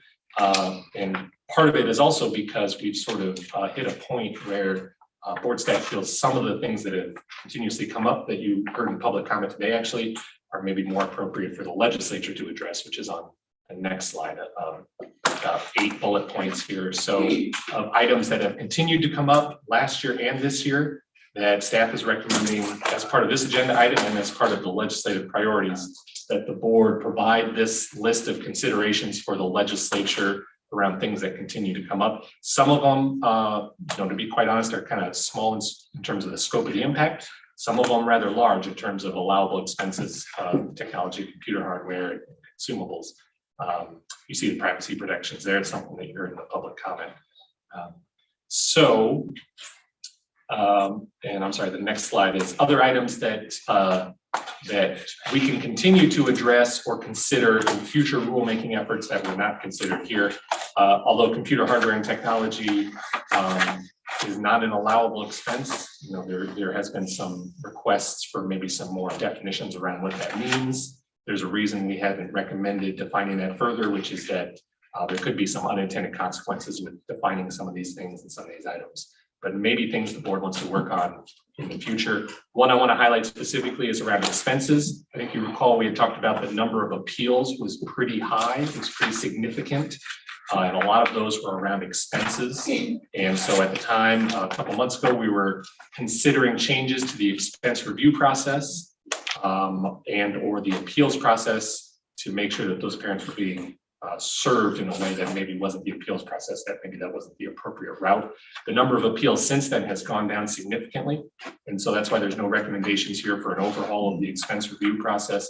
However, if that trend doesn't continue, then we might come back with some more significant recommendations for reforms to the expense review process or appeals or communication to parents.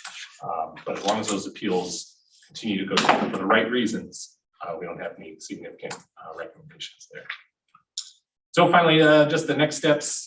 If it is adopted here, I had mentioned the appeal section will become effective January 1st. Of course, the things that were in legislation are already effective. There'll be updates to the parent handbook coming next year. And we will provide also in the next couple of weeks here, assuming the board adopts it, those considerations for the legislature that that the board felt could not or perhaps should not be made in. So I'm happy to answer any questions on this rulemaking item or anything that I ran through there. Thank you, Catcher. I thought great presentation. And I think we've all seen a lot of parent users of the program comments in the last 6 to 7 months that we've listened to carefully. And from what I recollect about the program, 4 or 5 years ago, whatever the years were, it was 700 users, and now we have about 10,000 users or so of the ESA. And so it's going, and more than likely the program will expand user-wise. And I just have, listening to the comments from parents and also reading comments as well, I have a takeaway, and I think we're accomplishing that. And the takeaway that I had, 4 points. Privacy. Privacy is got to be fundamental to the program. And then accessibility, and that's where I think all of the board members have recognized that the parents want to make sure that it's accessible for the needs of their student child. There has to be accountability on both sides, accountability by the users as well as accountability by ADE.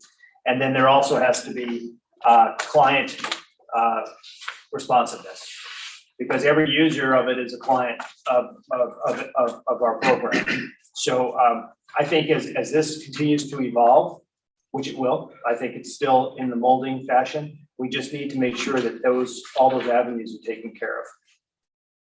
Any other comments or discussion? Virtually, any comments or discussion regarding the ESA program? Well, thank you.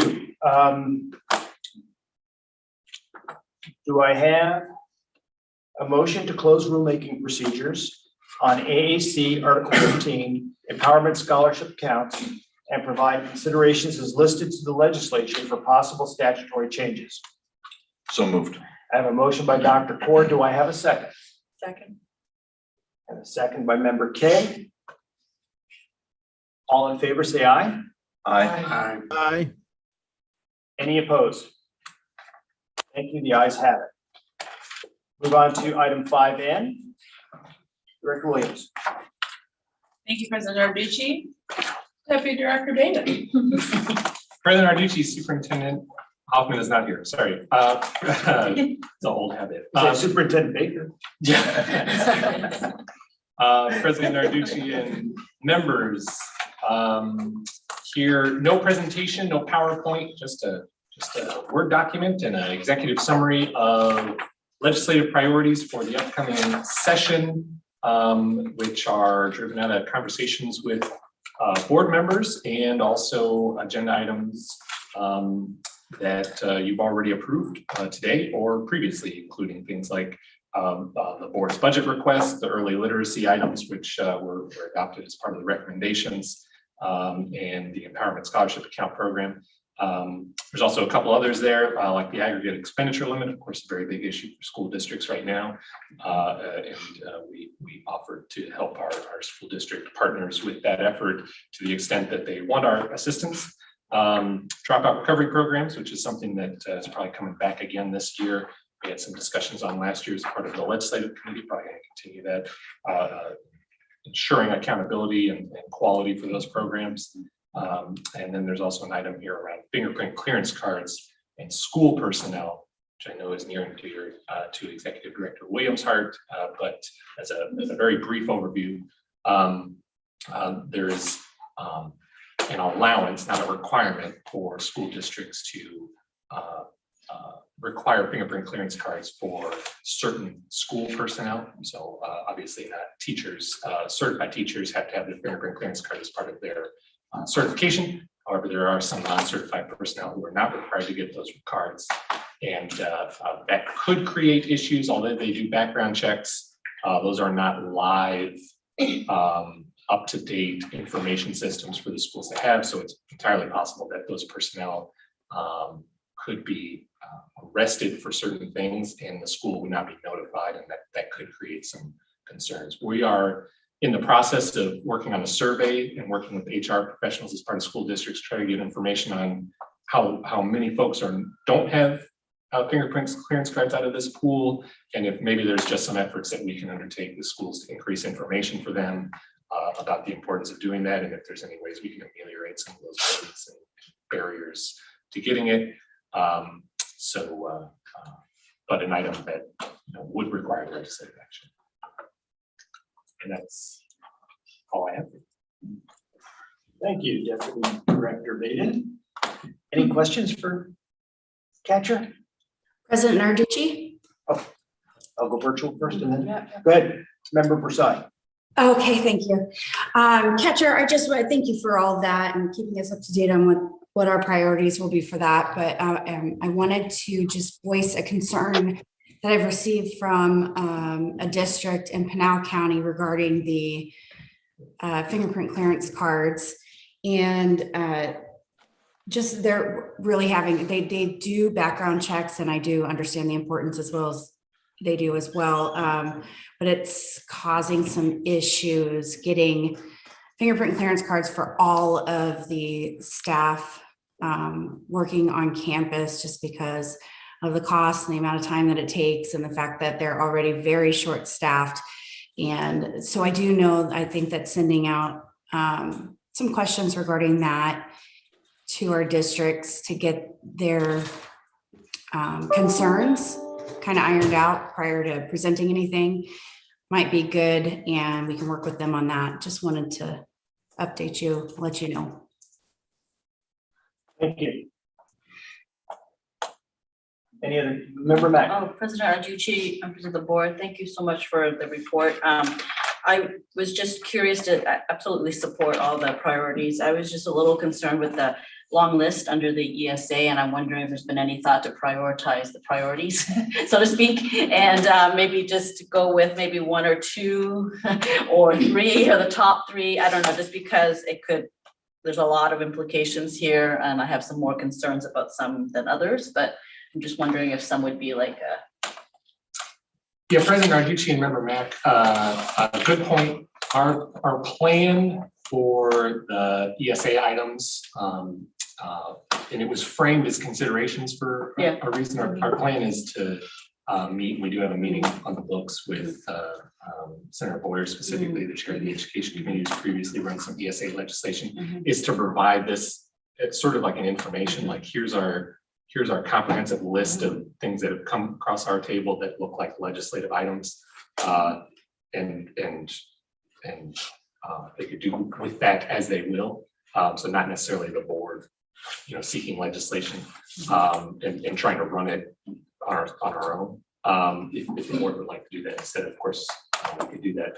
But yeah, I hear you, and I think when we communicate that list of considerations, we can prioritize based on the frequency with which we've heard those concerns and comments from parents. Yeah, and then some guardrails maybe around, what this kind of thing might look like in the end. And then just another note for the fingerprint clearance card. That was my first, what Member Broussard said, the time and the staffing and the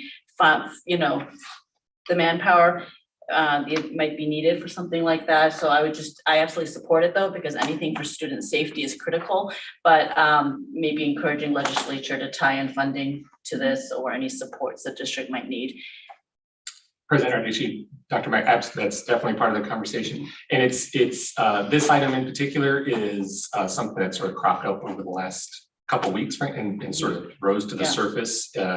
So that's why it's still sort of a work in progress, if you will. But yeah, we're definitely going to gather some more information and work on that. And funding is definitely something that we've talked about internally. Thank you, Member Mack. Thanks for the discussion. Anybody else? Appreciate it. Do I have a motion to approve the board's 2022 legislative priorities? I have a motion by Member Kay. Do I have a second? Second. I have a second by Member Baker. All in favor, say aye. Aye. Thank you. Any opposed? None, the ayes have it. We'll move on to 5O, which is Oh, Director Williams, go ahead. No, okay, 5:00 is where we'll need to move into executive session. Before we move into executive session, I just want to say we'll take a 5-minute break and then go to the conference room. And then, so everybody on virtual, we'll start the phone. What are we doing there? Is it by phone?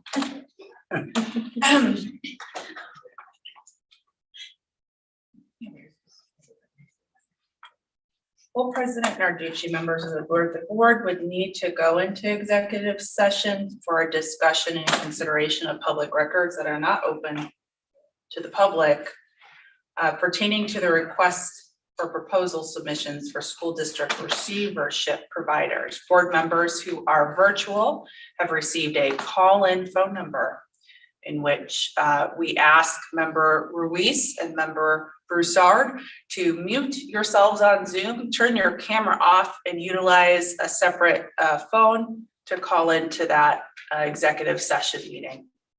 We do need a motion to go into e-session. Thank you. Do I have a motion to go into executive session? So moved. Motion by member Baker. Do I have a second? Second. Seconded by member Mack. All in favor, say aye. Aye. Any opposed? No opposition. I did see, everybody said yes. The ayes have it. We'll move into executive session at 12:14. And do we have to go there first, or can we go to the bathroom? Yes. Okay, all right. Just want all right, 5 minutes. Wait, so are we doing a 5-minute break and then e-session or e-session and 5-minute break? Yeah, 5 minutes and then e-session, Jill.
Discussion.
Member Ruiz, could you turn your camera on if you're there? There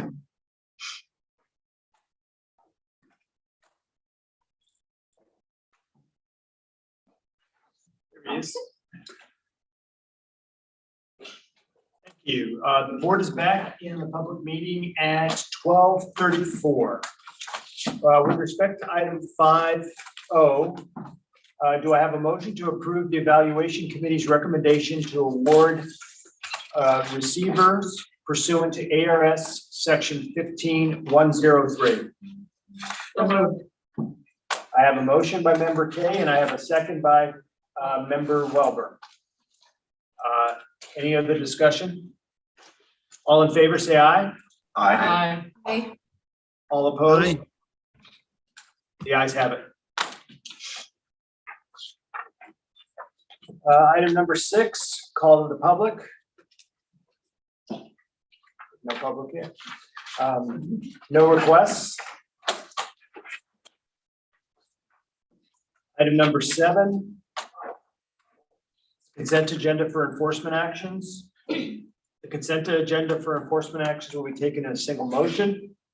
Do I have a motion to approve items 7A1 through 7A7?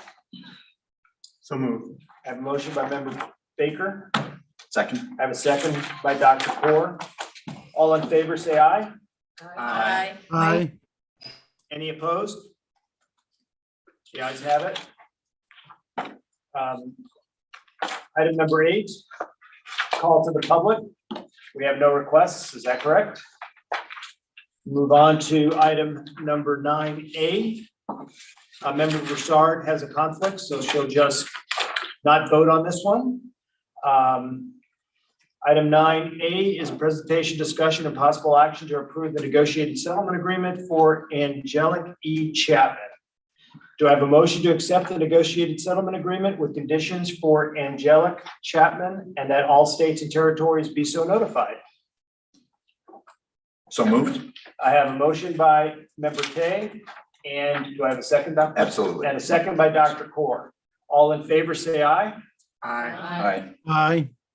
Any opposed? The ayes have it. Move on to item number 9B, which is to approve the revocation of any and all educator certificates held by Jesse Peterson. Do I have a motion that pursuant to the terms of the negotiated settlement agreement, the State Board of Education revoke any and all certificates held by Jesse Peterson for a period of 5 years and that all states and territories be so notified? I have a motion by Member Baker. Do I have a second? Second. I have a second by Member Welborn. All in favor, say aye. Aye. Aye. Jill? Sorry, aye. Okay, thanks. Any opposed? Hearing none, the ayes have it. Item number 9C is with respect to the order of summary suspension, amended order of summary suspension of certificates for Joshua Glenn Silverthorne. Do I have a motion that pursuant to AAC R7-2-1309, the State Board of Education extend the time to summarily suspend any and all certificates held by Joshua Silverthorne pending a public hearing and final decision of the board for an additional 90 days? So moved. I have a motion by Dr. Core. Do I have a second? Second. I have a second by Member Mack. All in favor, say aye. Aye. Any opposed? The ayes have it. Move on to item number 10 on the agenda. Director Williams. Thank you, President Arducci, members of the board. Thank you to all of you for your service on the board. And you'll hear from me hopefully in January or either way. So we do have currently 6 members that are on expired terms. We have another 2 that have expired terms coming up in January. So there could be some people coming off or staying on, but we'll find out soon. So I wish you guys all a lovely holiday season. We're always here if you need us. Don't call me when I'm on vacation. Promise. Thank you, Alicia. Any comments from the board? No. It's been great. Have a good rest of the year. Happy holidays to everybody, and we'll adjourn at 12:39. Damn. Nice job. Thank you.